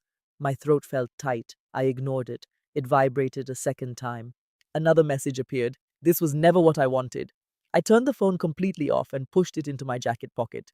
Two black sport utility vehicles were parked close to the loading dock. I pulled into a space about 30 yards from the building, shut off the engine, and listened to the silence. I had a perfect view of the entrance. It was a rusted metal door with no window, and it was open just a little bit. Our target is not moving, Carter said in my earpiece. We will hold our positions. We will start a 20-minute clock the moment you step inside. I unbuckled my seatbelt and felt for the alert button inside my pocket. 2 fast presses would bring the team in 30 seconds. I felt the heavy weight of the armored vest under my jacket and the recording device hidden at my side. My mind was flooded with images of my mother tied to a chair and of Liam with a bomb strapped around his small body. I could see my father in the command center, completely helpless as he watched everything happen on a screen. I thought of the new life that I was carrying, still too small to know fear and too fragile for me to protect. I am going in, I announced. The cold air of the early morning hit me as I stepped out of the car. Gravel made a crunching sound under my boots. In the distance, a large truck rumbled down the highway. The south door creaked open even wider, and David was standing in the doorway. He looked broken, with empty eyes, a beard that was not full, and his shoulders were slumped down by the weight of his choices. He did not say a word. He just lifted a hand towards me with his palm out, like he was surrendering. I walked toward him. When I reached the door, he whispered, I am so sorry. I looked directly into his eyes, the same eyes that I had loved, the ones that looked so much like Alexander's in that old photograph my father kept. I did not answer him. I walked past him and into the darkness of the building. The door groaned loudly on its rusted hinges as it closed behind me. A deep, metallic cold filled the air, which was thick with the smell of old blood and raw meat. Chains with sharp steel hooks were hanging from the ceiling. The concrete floor was slick with dark, wet spots. Carter's voice was a low whisper in my ear. The subject is inside. Your mother is 40 feet straight ahead. We can see 3 hostiles in higher positions. The timer began. I had 20 minutes. I slid along the wall for support, my other hand near the button inside my pocket. I stepped into the main processing area. It was a cold, silent room with conveyor belts, steel tables, and huge saws. That is when I saw her. My mother sat beneath a single work light. Her hands were bound with plastic, and duct tape covered her mouth. Her face was bruised and swollen with a cut lip, but her eyes were wide awake. She saw me and made a muffled, desperate noise to warn me. I rushed to her side, fell to my knees, and tore the tape from her face. Emma, this is a trap, she shouted. Just then, bright floodlights turned on, bathing the plant in a sterile white glare. I whipped around. David was standing about 15 feet from me, a pistol aimed at the ground. His face was a twisted mask of sorrow, his eyes were red, and his jaw was tight. He looked like a man lost in his terrible decisions. I am so very sorry, he said, his voice a painful whisper. I looked up at a metal walkway that ran around the room, 30 feet high. 3 men in combat gear were there, their guns pointed at David, not me. I heard one of them speak into a radio. We have the target. The woman is alone and she is wired. David was not in control here. He was caught. If he made one wrong move, those men would shoot him. His hand was shaking as he glanced from the walkway down to me, his eyes filled with terror. Where is the boy? I asked him. David's eyes moved toward a dark part of the room. I followed his gaze and saw a little boy hiding behind some wooden pallets. He was rocking himself back and forth, clutching his knees with his hands over his ears. Liam! The boy was humming a steady, low sound. It was the sound a scared child makes to block out the world. He wore a military-type backpack, the kind designed to carry a bomb. Oh no, I breathed. Emma, my mom cried out, look under my chair. I looked down and saw it. Attached to the legs of her chair was a gray block of explosive. It had wires, a pressure plate, and a dark digital display. It is a bomb, my mother said, her voice unsteady. If I get up, it will explode. The trigger needs only 5 pounds. I weigh 140. A sick feeling spread through my stomach. Liam's backpack is the same, David said, his voice breaking. It has a pressure switch. If he removes it, he could not finish the sentence. I made myself take a breath and think clearly. I had to figure a way out of this. Let them go, I said to David. Take me instead. Marcus is after me, not them. David only shook his head, his face full of hopelessness. He wants all of us. He wants your father to see. A big television on the far wall suddenly turned on. The face of Marcus Vulov appeared. He was a man in his mid-50s with grey hair and a fine suit. He was in a library with wood walls, sipping a glass of whiskey, safe and far away. His smile was chilling and precise. Miss Martinez? His voice was incredibly smooth. I am glad you could join us. I stared at the camera.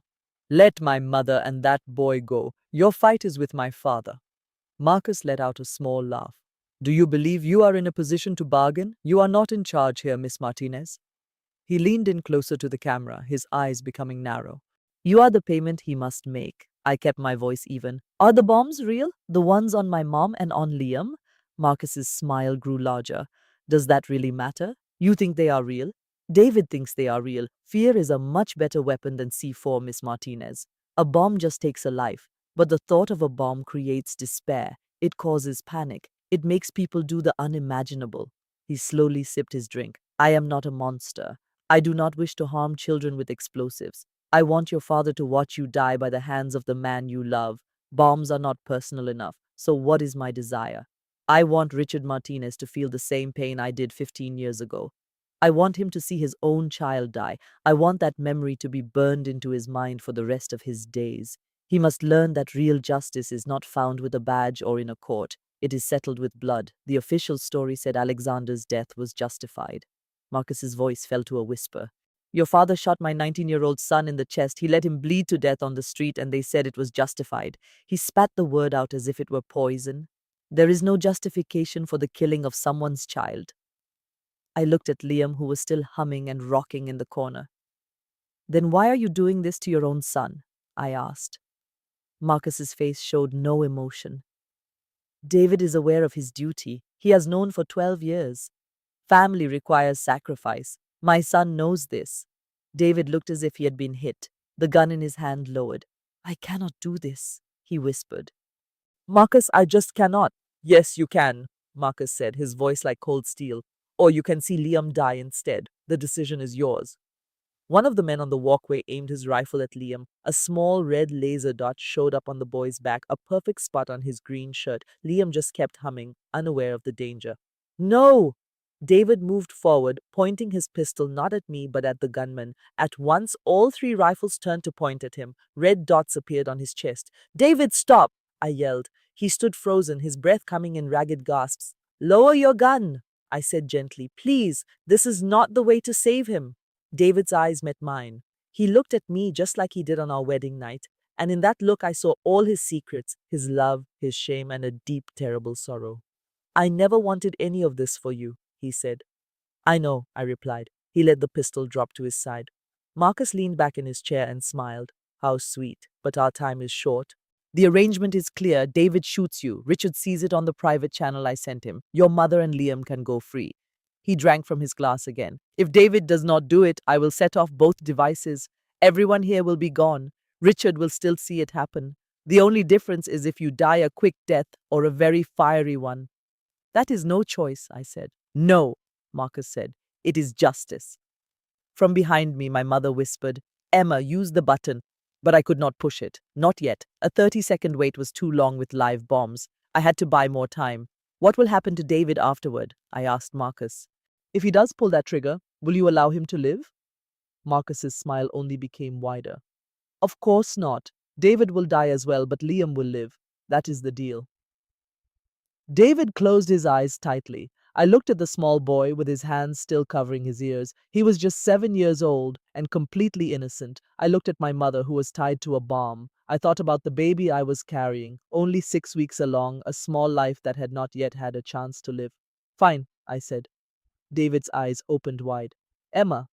Fine, I said again, my voice firmer now as I looked at the camera. But I want to see Liam and my mother leave this place first. After they are safe, David can shoot me. Marcus tilted his head, pretending to think about it. No, he said, you do not get to make demands. You are the payment. Do not forget. Then he grinned.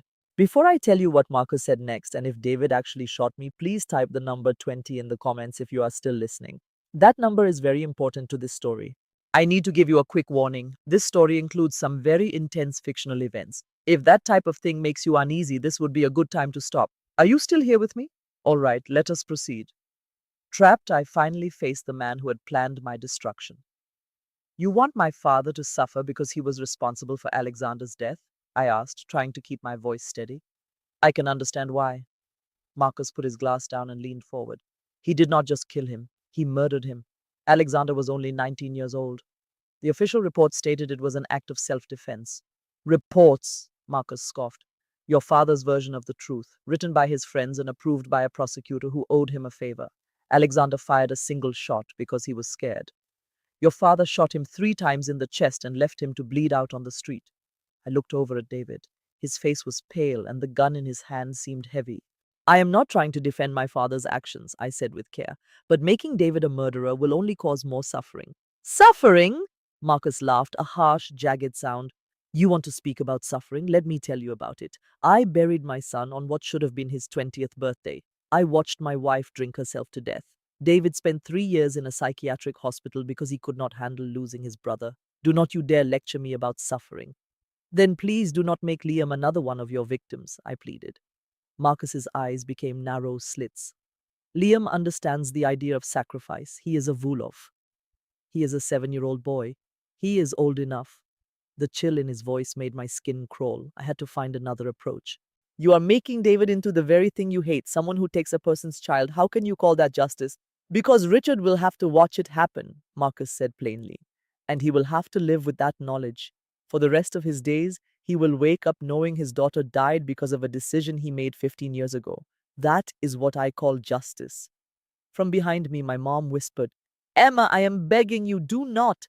Marcus looked at her, then his eyes came back to me. His face changed, showing what looked like real surprise. You never shared it with her, he said to David. David's jaw was tight, but he did not say a word. Shared what with me? I asked. A slow grin crept across Marcus's face. You are pregnant, around 6 weeks along.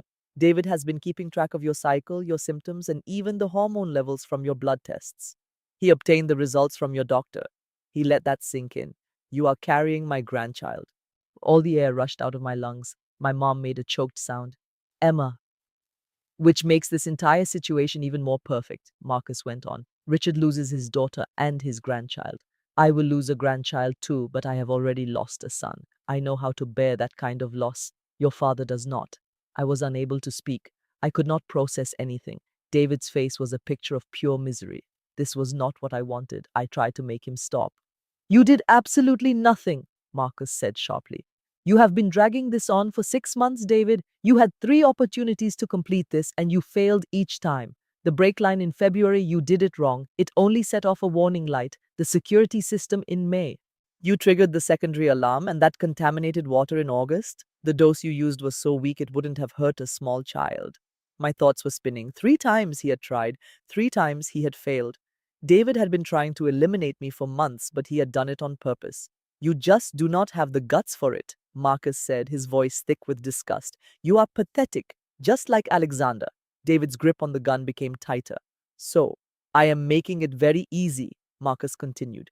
David, lift the gun. Aim it at Emma's chest. You have 60 seconds. If you do not shoot, I will detonate both bombs. Your son will die. Her mother will die. Emma dies either way. No one wins. The 3 guards on the walkway above us adjusted their rifles, pointing them at David, ready to fire if he aimed at anyone else. 60 seconds, Marcus repeated. It starts now. David slowly lifted the pistol. It was shaking as he aimed it at me. His eyes were shining with tears. I am so sorry, he whispered. Oh, Emma, I am so sorry. I stared at Marcus on the screen. You are lying. You would never hurt your own grandson. Marcus's cruel smile did not change. I have already lost one of my sons. What is one grandson? You are bluffing, I insisted. This is just a game. The bombs are fake. You are using fear to manipulate him. There are no explosives. 40 seconds, Marcus said in a calm voice. David's gun was trembling so badly I could see it from where I stood. Marcus, please, is Liam really wearing a bomb? Please, 30 seconds, just answer me. David let out a scream, the gun still aimed at me, his voice shattering like glass. Did you actually put a bomb on my son? Marcus leaned back in his chair, slowly swirling the dark liquor in his glass. Yes, of course I did. Do you think I am a beginner? The second the authorities show up, I will trigger it. The second you aim that gun at anyone but Emma, I will trigger it. And the second you fail to pull that trigger in, he checked his watch. 20 seconds, I will trigger it. David's face turned white as a ghost. I looked at Liam, who was still rocking back and forth in the corner. He was humming with his hands covering his ears, completely unaware of the bomb on his back. He was only 7 years old. My fingers touched the emergency button inside my pocket. If Marcus was telling the truth, pushing it would kill us all. If he was lying, it was the only thing that could save us. I had 10 seconds to choose. David's finger shifted to the trigger. I am sorry, he said once more, his voice now empty and broken. It was the voice of a man with nothing left to live for. 10 seconds, Marcus announced. My mother yelled, Emma, do not do it! David's aim became steady, pointed directly at my heart. 5. I looked straight into David's eyes and saw the precise moment he made his choice. 4. His finger started to tighten. 3. I pushed the panic button twice. 2. David's gun moved away from me, toward the giant screen, toward Marcus. 1. And then he fired. Everything happened in an instant, but the sheer horror of it all seemed to make time slow to a crawl. David shot the gun. I flinched. The bullet tore through the huge monitor. Glass burst outward in a shower of bright light. The image of Marcus broke into 1,000 small fragments. His voice was gone, replaced by the sound of popping electronics and the smell of burning wires. The 3 guards on the platform spun to face David, lifting their rifles. He is a traitor, one of them shouted. I pressed the panic button 2 more times with all my strength. The big loading bay doors burst open with a massive crash. Federal agents dressed in black tactical suits flooded into the warehouse. Carter's voice boomed through the building. Federal agents, put your weapons on the ground now! A high window shattered from above. Sergeant Rodriguez, with his sniper rifle resting on the roof, fired 2 quick shots. 2 of the guards on the walkways collapsed and fell, their guns falling to the floor. The last guard pointed his weapon at the agents on the ground. A 3rd shot from Rodriguez knocked him over the railing. He landed on the concrete 30 feet below with a terrible crunch. That is when I heard the beeping sound. It was fast and high, and it was coming from 2 different places. It came from my mom's chair and from Liam's backpack. It is a bomb! Somebody yelled. David moved immediately. He ran to Liam and ripped the backpack from the boy's shoulders. Liam cried out in surprise, putting his hands over his ears. David was already opening the bag. Inside was a cylinder wrapped in wires. A red light was flashing faster and faster. Beep, beep, beep. An agent in a full bomb suit rushed toward them. He looked inside and yelled, Flashbang, take cover! But it was too late. David was holding the device, just looking at it. And I saw the exact moment he realized what Marcus had really done to him.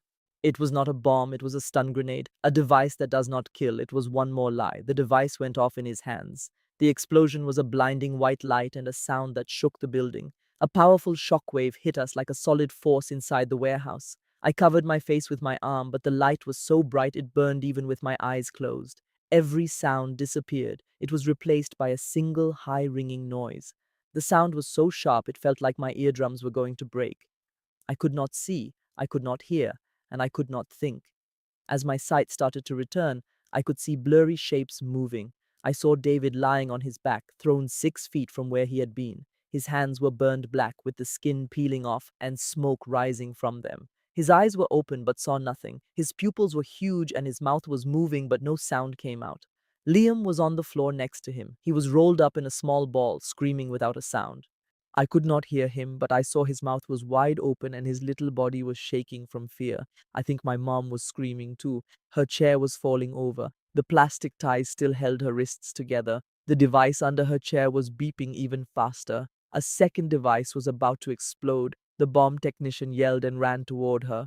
Carter got to her first. He fell to his knees, pulled a tool from his vest, and began cutting the ties. Stay down. It is on a pressure switch.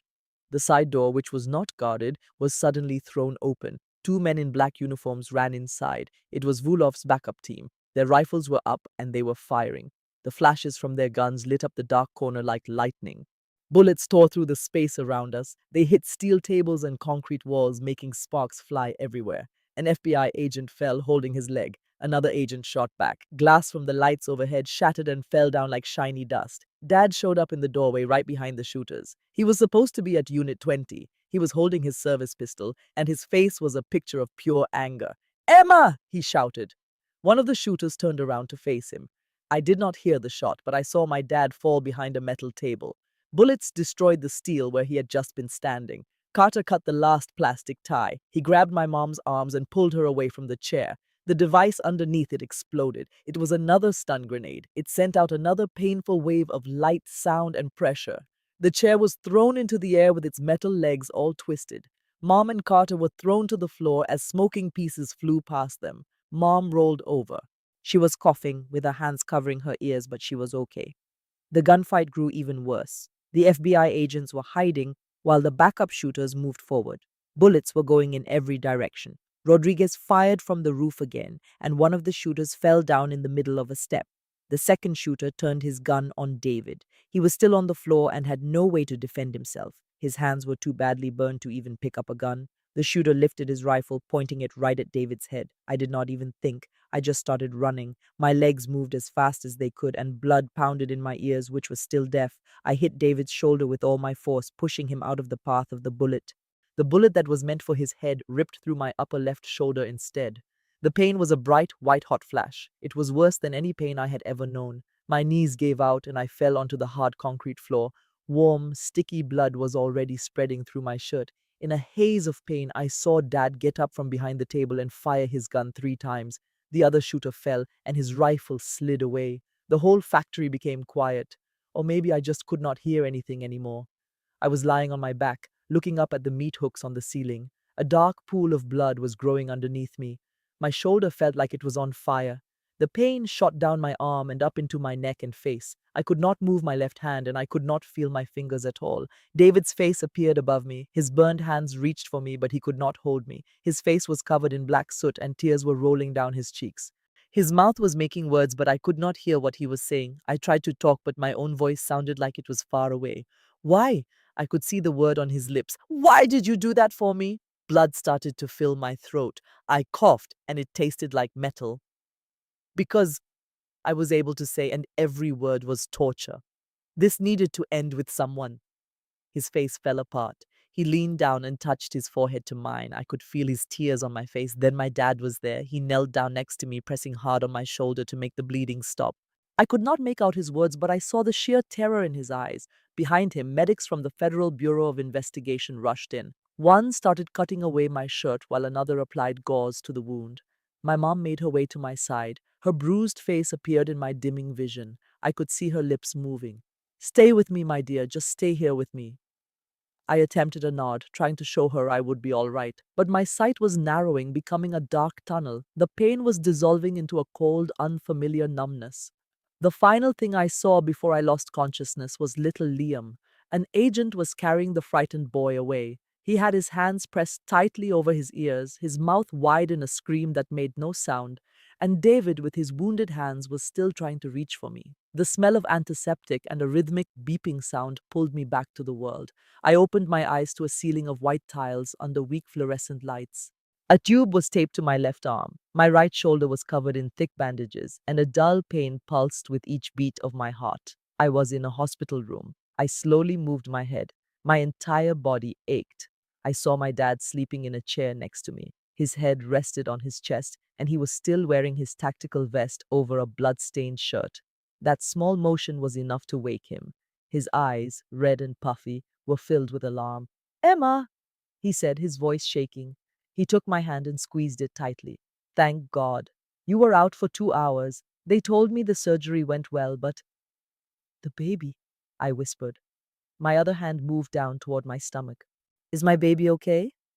The door swung open and a woman in a white coat came in. She looked to be in her late 40s, with dark hair tied back and a stethoscope around her neck. Her name tag identified her as Dr. Rachel Bennett, an obstetrician who specialized in trauma surgery. "Miss Martinez," she said as she pulled a wheeled stool closer. "My name is Dr. Bennett. I am in charge of your care. How are you feeling right now?" "The baby," I said again, with a bit more strength in my voice. "Is the baby going to be okay?" Dr. Bennett's face was calm but very grave. "The fetal heartbeat is strong and consistent. That is the good news." I held my breath, bracing myself for what was coming next. "The bullet wound passed clean through. It entered your upper left shoulder and exited without hitting anything vital. You have no damage to the bone and no major blood vessels were struck. You will need physical therapy, but we expect you to make a full recovery." "But?" I asked, knowing there was something else she had to say. Dr. Bennett held up a tablet that showed an ultrasound image. "The trauma, the intense stress, and the physical shock have caused a subchorionic hematoma. It is a pool of blood that has formed between your uterine wall and the sac that holds the baby." I looked at the blurry black and white picture. I could make out a tiny flicker in the center, which was the heartbeat. Next to it was a dark, shadowy shape. "What does that mean for them?" Dad asked in a quiet voice. "It means there is a greater risk of miscarriage over the next 2 to 3 weeks," Dr. Bennett said. "Right now, Miss Martinez is about 6 to 7 weeks pregnant. She is in her first trimester, which is always a period of high risk. The hematoma could be absorbed by the body on its own, or it could cause bleeding and a loss of the pregnancy. The room started to spin. I grabbed the edge of the bed to steady myself. What can I do to help things? I asked. You must have complete bed rest for the next 14 days. We will also provide you with progesterone supplements to help support the pregnancy. No physical activity and no stress at all. She stopped and looked straight at me. I realize that might be a challenge given what you have been through, but your body needs this time to recover. These next 2 weeks are absolutely critical. Is my baby going to survive? I whispered. Dr. Bennett's expression softened with compassion. I cannot make you any promises, but I have seen women get through far worse situations. You need to give your body a chance. Just focus on resting. We will be watching you very carefully. I nodded as tears started to stream down my face. I was feeling a strange combination of relief and pure terror. My dad squeezed my hand softly.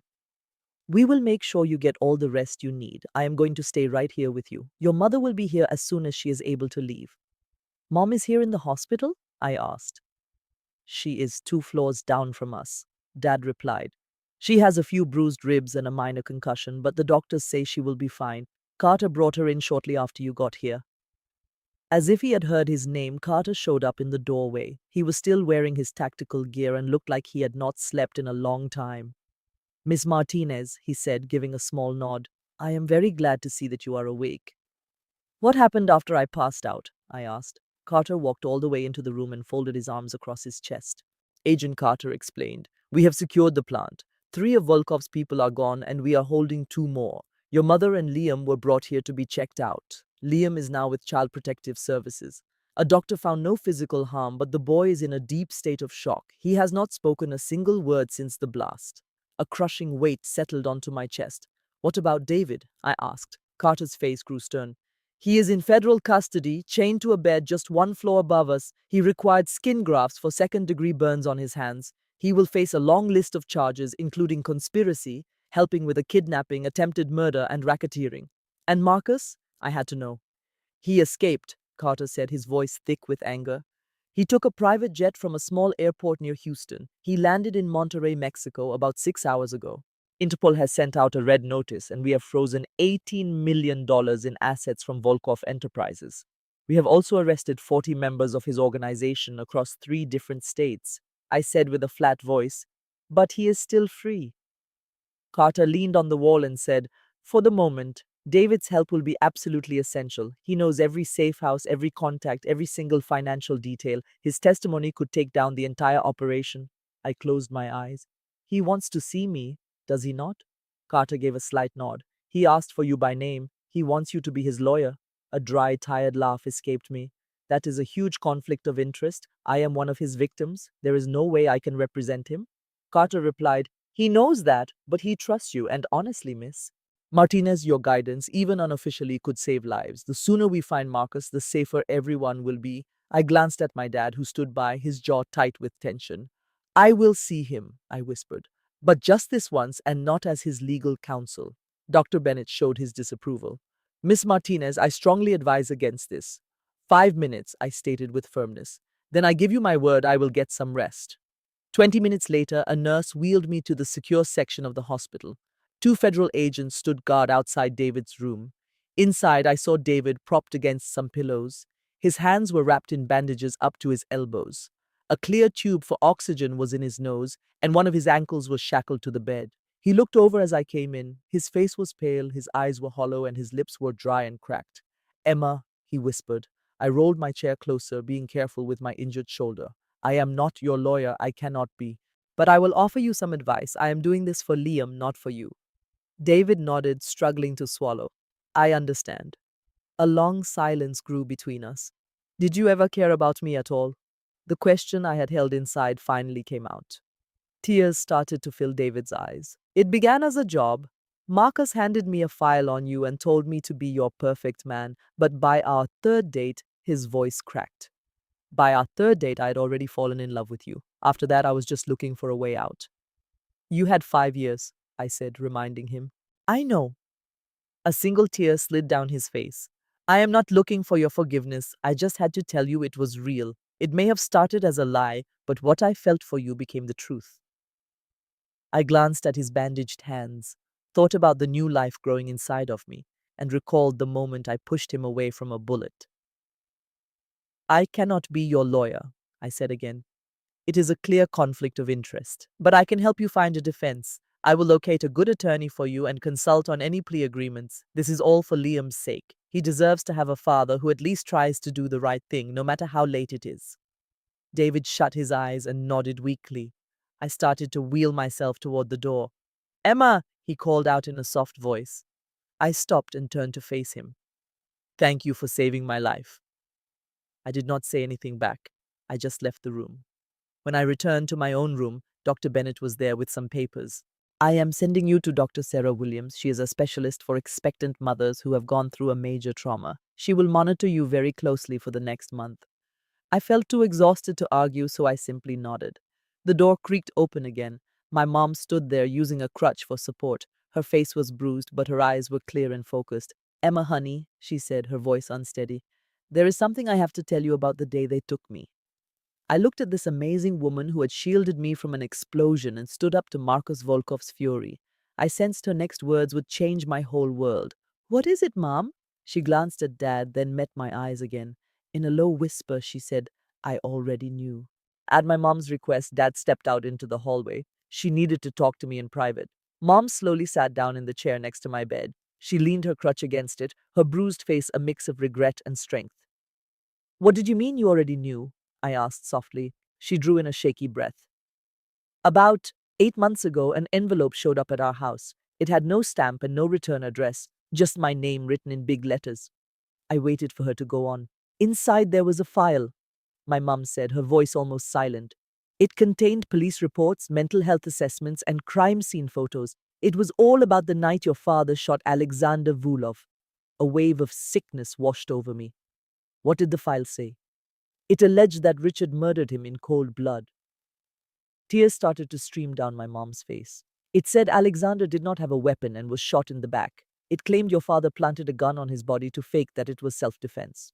The report described the official story as a lie, covered up by other police officers and a corrupt prosecutor. I looked at her, unable to believe what I was hearing. And you believed it? I did not know what to think, she confessed, her voice strained. There were pictures, Emma, photos of the crime scene I had never laid eyes on. The angles of the body looked all wrong, and a psychological report claimed your father had antisocial traits. It also noted he had been disciplined for using excessive force 3 times before Alexander's death. Mom, I found a letter inside. She cut me off, taking a folded piece of paper from her pocket with unsteady hands. This one? She handed it over to me. I carefully opened it to read the typed sentences. Mrs. Martinez, your husband is an extremely dangerous man. He has deceived you for 15 years. Now he is making your daughter his next target. I need your help to protect her. Please call this number, a concerned father. A phone number was printed at the bottom of the page. It was not signed. A concerned father, I read from the paper. A deep chill ran down my spine as I finally put it all together. Marcus, Mom nodded, wiping a tear from her eye. I did not know it was him at the time. I just knew I had to find out the truth if Richard was a threat to you. So you called the number? No, Mom said, shaking her head. I am not a fool, Emma. I have been married to a police officer for 30 years. I know how evidence is meant to be processed. So I brought the documents to a private investigator. I found one who had no connection to the Austin Police Department and no link to your father, and I hired him to help me. He performed a forensic analysis, checking the paper and the ink, and he looked at the digital information from the scanned police documents. My mom's voice grew firm and confident. Every single document was a fake. They were very convincing, expensive forgeries, but none of them were real. The crime scene pictures were digitally changed.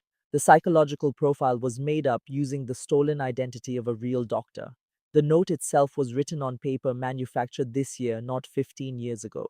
An incredible sense of relief washed over me. So you always knew Dad was not guilty. Mom corrected me, saying she knew Marcus Vulov was setting a trap, but I never figured out why until it was almost over. What are you talking about? Her hand squeezed her crutch so tightly that her knuckles went pale. The detective said the forged papers were designed for only one purpose. They were made to make me question Richard, to make me fear him, to drive me away from my husband and my own child. She stared directly at me, her gaze full of hurt. Emma, Marcus used my love for you as a weapon to use on me. He understood that if I believed you were threatened, I would do whatever it took, even go against your father. But you never did that, I pointed out. I was trying to tell Richard, Mom explained. On the day of the funeral, I planned to take him aside, give him the papers, and explain it all. But when I arrived at the cemetery, her voice shook. Two men attacked me in the parking structure. They put me to sleep with chloroform. I came to, fastened to that chair with plastic ties. I took her hand and held it. I am so sorry, Mom said softly. I should have gone to your father as soon as I received the envelope. I should have had faith in him, but I was afraid and I had to have evidence first. Marcus took advantage of that. Mom, I said, getting her attention, you did have faith in Dad. You paid someone to show the documents were forgeries. You made an effort to warn him. You did not betray him one bit. I took too much time, she replied, and my delay almost cost you your life. No. I held her hand even tighter. Marcus is the person who is responsible for what happened to me. You protected our family the best way you could by seeking the truth. That is not betrayal, it is courage. Mom started to weep, tears rolling down her face. I was terrified. While I was trapped on that bomb, my only thought was, if I die, you will never learn that I did not turn against your father. You will believe I was working with Marcus. I never believed that, I said, but a small part of me questioned what I would have thought if things had gone differently. Marcus intended for our family to tear itself apart, Mom said, wiping her tears. He wanted Richard to believe I had turned on him. He wanted you to believe I was involved. He wanted fear to paralyze me. He hoped our family would collapse on its own before he even pulled a trigger. I considered the 5 years David had invested in getting to know me, the endless watch, the deception, the careful and systematic erosion of trust. That is his style, I said softly. He does not just end lives, he forces people to destroy one another. Mom agreed, and he nearly won. The door opened with a soft sound. Dad was in the doorway, a look of doubt on his face, glancing between us. Richard, Mom began, her voice thick with feeling, there is something I must tell you. I know, Dad replied softly, coming into the room. I was right outside the door. I apologize, Linda. I needed to hear it. Mom's face fell. I should have told you immediately. Dad crossed the room in 3 quick steps and drew her into a hug.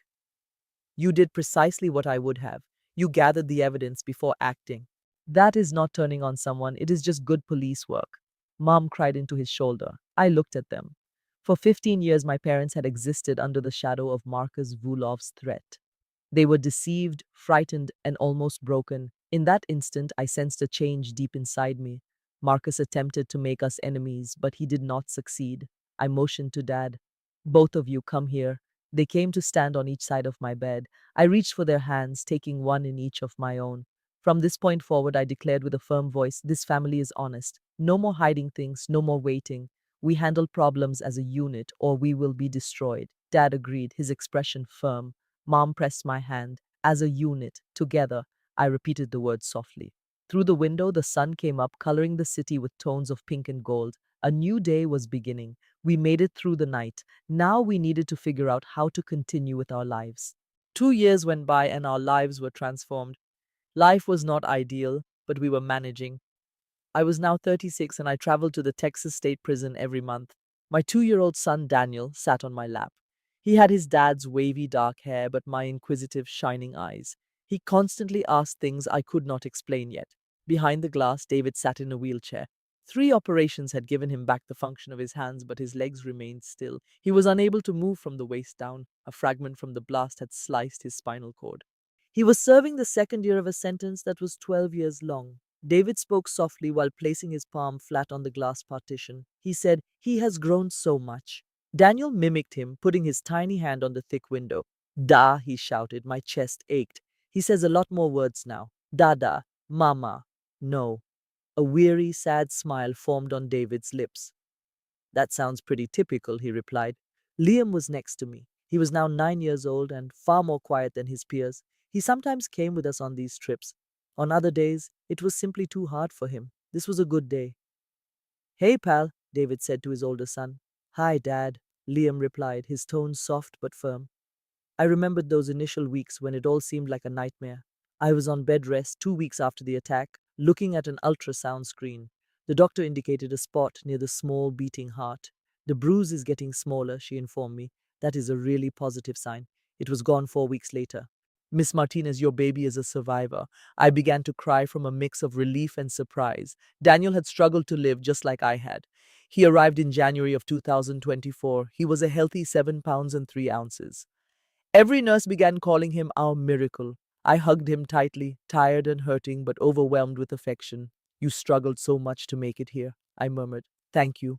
Liam met his brother 2 days after that. He stood near my hospital bed with a nervous expression. It is okay to touch him, I said softly. Liam carefully extended one finger to touch Daniel's small hand. Daniel's fingers closed around it, and a genuine smile appeared on Liam's face for the first time in what felt like an eternity. Now, watching Daniel put his hand on the glass to copy his father, I felt the heavy burden of the past 2 years. The surgeries, the recovery sessions, the legal proceedings. We were gradually building a life that was beginning to seem almost ordinary. I vividly recall the day they caught Marcus. I was 6 months along in my pregnancy, standing in the living room with my father, seeing the news story. Marcus Vulov was on the screen, being escorted up the stairs of a plane in cuffs with agents on all sides. His expression was empty, but his frigid gaze scanned the reporters. He seemed to be committing each face to memory. Carter was talking at a media briefing. He stated, using intelligence from a witness, David Vulov, the Mexican authorities and the FBI raided a residence near Puerto Vallarta. Marcus Vulkov is now in the custody of the United States and will face federal prosecution. My dad noticed my puzzled expression and responded to my unspoken question. The night of the raid, Marcus escaped on a private plane. It was listed as a medical flight for an ill patient. When we finally pieced it together, he had already landed in Mexico. A cartel was giving him protection in Puerto Vallarta. He believed no one could touch him there. But David turned him in. At the press conference, Carter laid out the whole story. David gave them the address of the villa, every security password, and all the ways out. If not for his help, Marcus would likely still be at large. Now Marcus was going to spend the rest of his days in a jail cell. I collapsed into a chair, feeling the burden of everything, and put a hand on my stomach. Tears rolled down my face. It is done, I murmured. It is really done. My father gently squeezed my shoulder. Not quite over until the trial is finished, he commented, but we are close. The trial started in October of 2024, 1 year after the incident. I was in the courtroom with my 3-month-old son, Daniel, sleeping in a carrier on my chest. Marcus Vulov was at the defense table wearing a gray suit, his silver hair neatly combed. He seemed more like a corporate executive than a villain. David gave his testimony from prison through a video link. He appeared thinner, but he spoke with a firm voice. My father arranged the abduction of Linda Martinez. He used my 7-year-old son as a hostage with a bomb to make me comply. He commanded me to kill Emma Martinez and her father, Richard Martinez. When I did not obey, he set off grenades that left me with permanent injuries. It took the jury only 4 hours to decide, guilty on all charges. The judge gave him a sentence of life without any chance of parole and an extra 80 years. He was being sent to ADX Florence in Colorado, a facility for the country's most hazardous inmates. The judge's tone was like cold metal. Mr. Volkov, you made your own family into tools of destruction. You put children in harm's way. You will now reside in a concrete room, making the world a more secure place. Marcus's expression remained blank. But as he was taken away by the guards, his gaze locked onto the screen with David's image. His lips moved to form two words nobody could hear. You are dead. Through the monitor, I saw both agony and relief on David's face. He was finally free. 2 years later, I was watching David talk to his sons through a thick glass window. A feeling of peace settled over me. It was not forgiveness exactly, but it was a kind of acceptance. That Sunday, we were all at my parents' house for dinner. Liam was helping my mom set the table while I fed Daniel some mashed sweet potatoes. My dad took a heavy pan from the oven, but the lid slipped from his hand and fell to the tile floor with a loud bang. Liam instantly froze. He covered his ears with his hands and his breathing became quick and frantic. His eyes were wide with fear. I was at his side in a moment, getting down on my knees. I used a calm voice. Liam, look at me. Let's count together. 1, 2, 3. His breathing started to slow down. 4, 5, 6. That is it. You are safe. It was just a pot lid. You are okay. He gave a slow nod and moved his hands away from his ears. I am sorry. Loud noises were still very hard for him. I know, sweetie, I said. You are doing so great. Later, while we were cleaning the kitchen, Liam quietly asked, am I going to be broken like my dad because I have PTSD? I knelt down to look him in the eyes. You are not broken. You are healing. Scars just mean you survived something difficult. You are going to grow up to be a strong and brave man, Liam. I promise you that. He looked at me and said, Daniel almost was not born, right? I was surprised he knew about that. That is right. After everything that happened, the doctors were very concerned. But he was a little fighter and he made it, just like you are fighting now. Liam glanced over at his baby brother and his expression softened. He is a strong little boy, Liam said. Just like you, I replied. That night, after Daniel was sound asleep, I decided to check my email. There was a message from the prison bureau. It was an official notification regarding Marcus Vulov. His status was listed as incarcerated. His location was the administrative maximum facility in Florence, Colorado.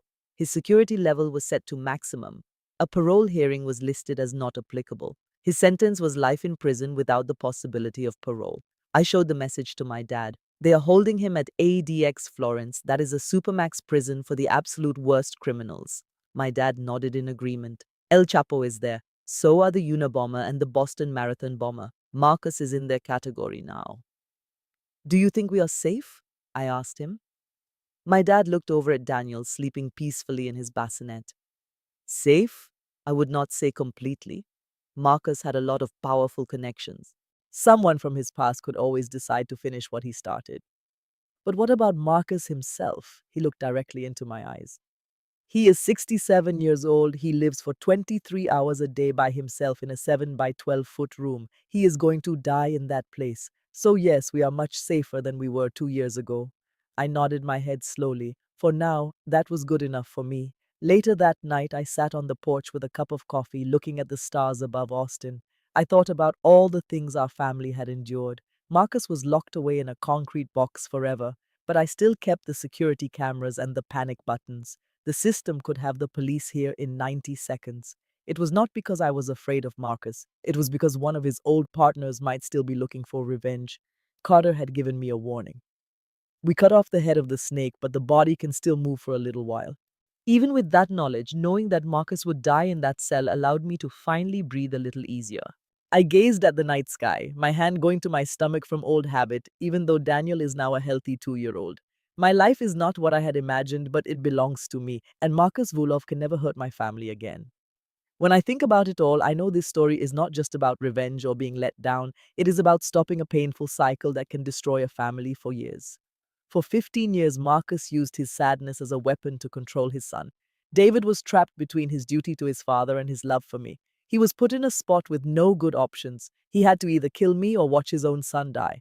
I was almost another person hurt in a long family feud. I was so close to losing my parents, my husband, and my unborn baby. It all happened because one man picked revenge over healing. David's betrayal of our family was not because of hate. It was because of fear and so many years of emotional abuse. I learned a very big lesson from this. Never let another person's anger trap you. Do not demand that the people you love be perfect, but keep loving them when you see their faults. And most of all, I am so thankful for second chances. I am thankful my baby is alive and well. I am thankful my mother was brave enough to find the truth instead of being afraid. I am thankful that David chose to shoot a television screen instead of me. Here is what I want to share, and I hope you can learn from my difficult time. Do not ignore warning signs just because you are in love. You can and should trust people, but you must also check the facts for yourself. If this story has made you feel anything, please tell me in the comments below. What would you do if you learned that your parent faked their own death? Please share this video with your friends and subscribe to our channel. Your support means the world to us. Thank you for listening to my story until the very end. As a last point, our next stories may have some made-up parts to help us share a lesson. If you do not like this kind of content, please feel free to watch a different video. Be well.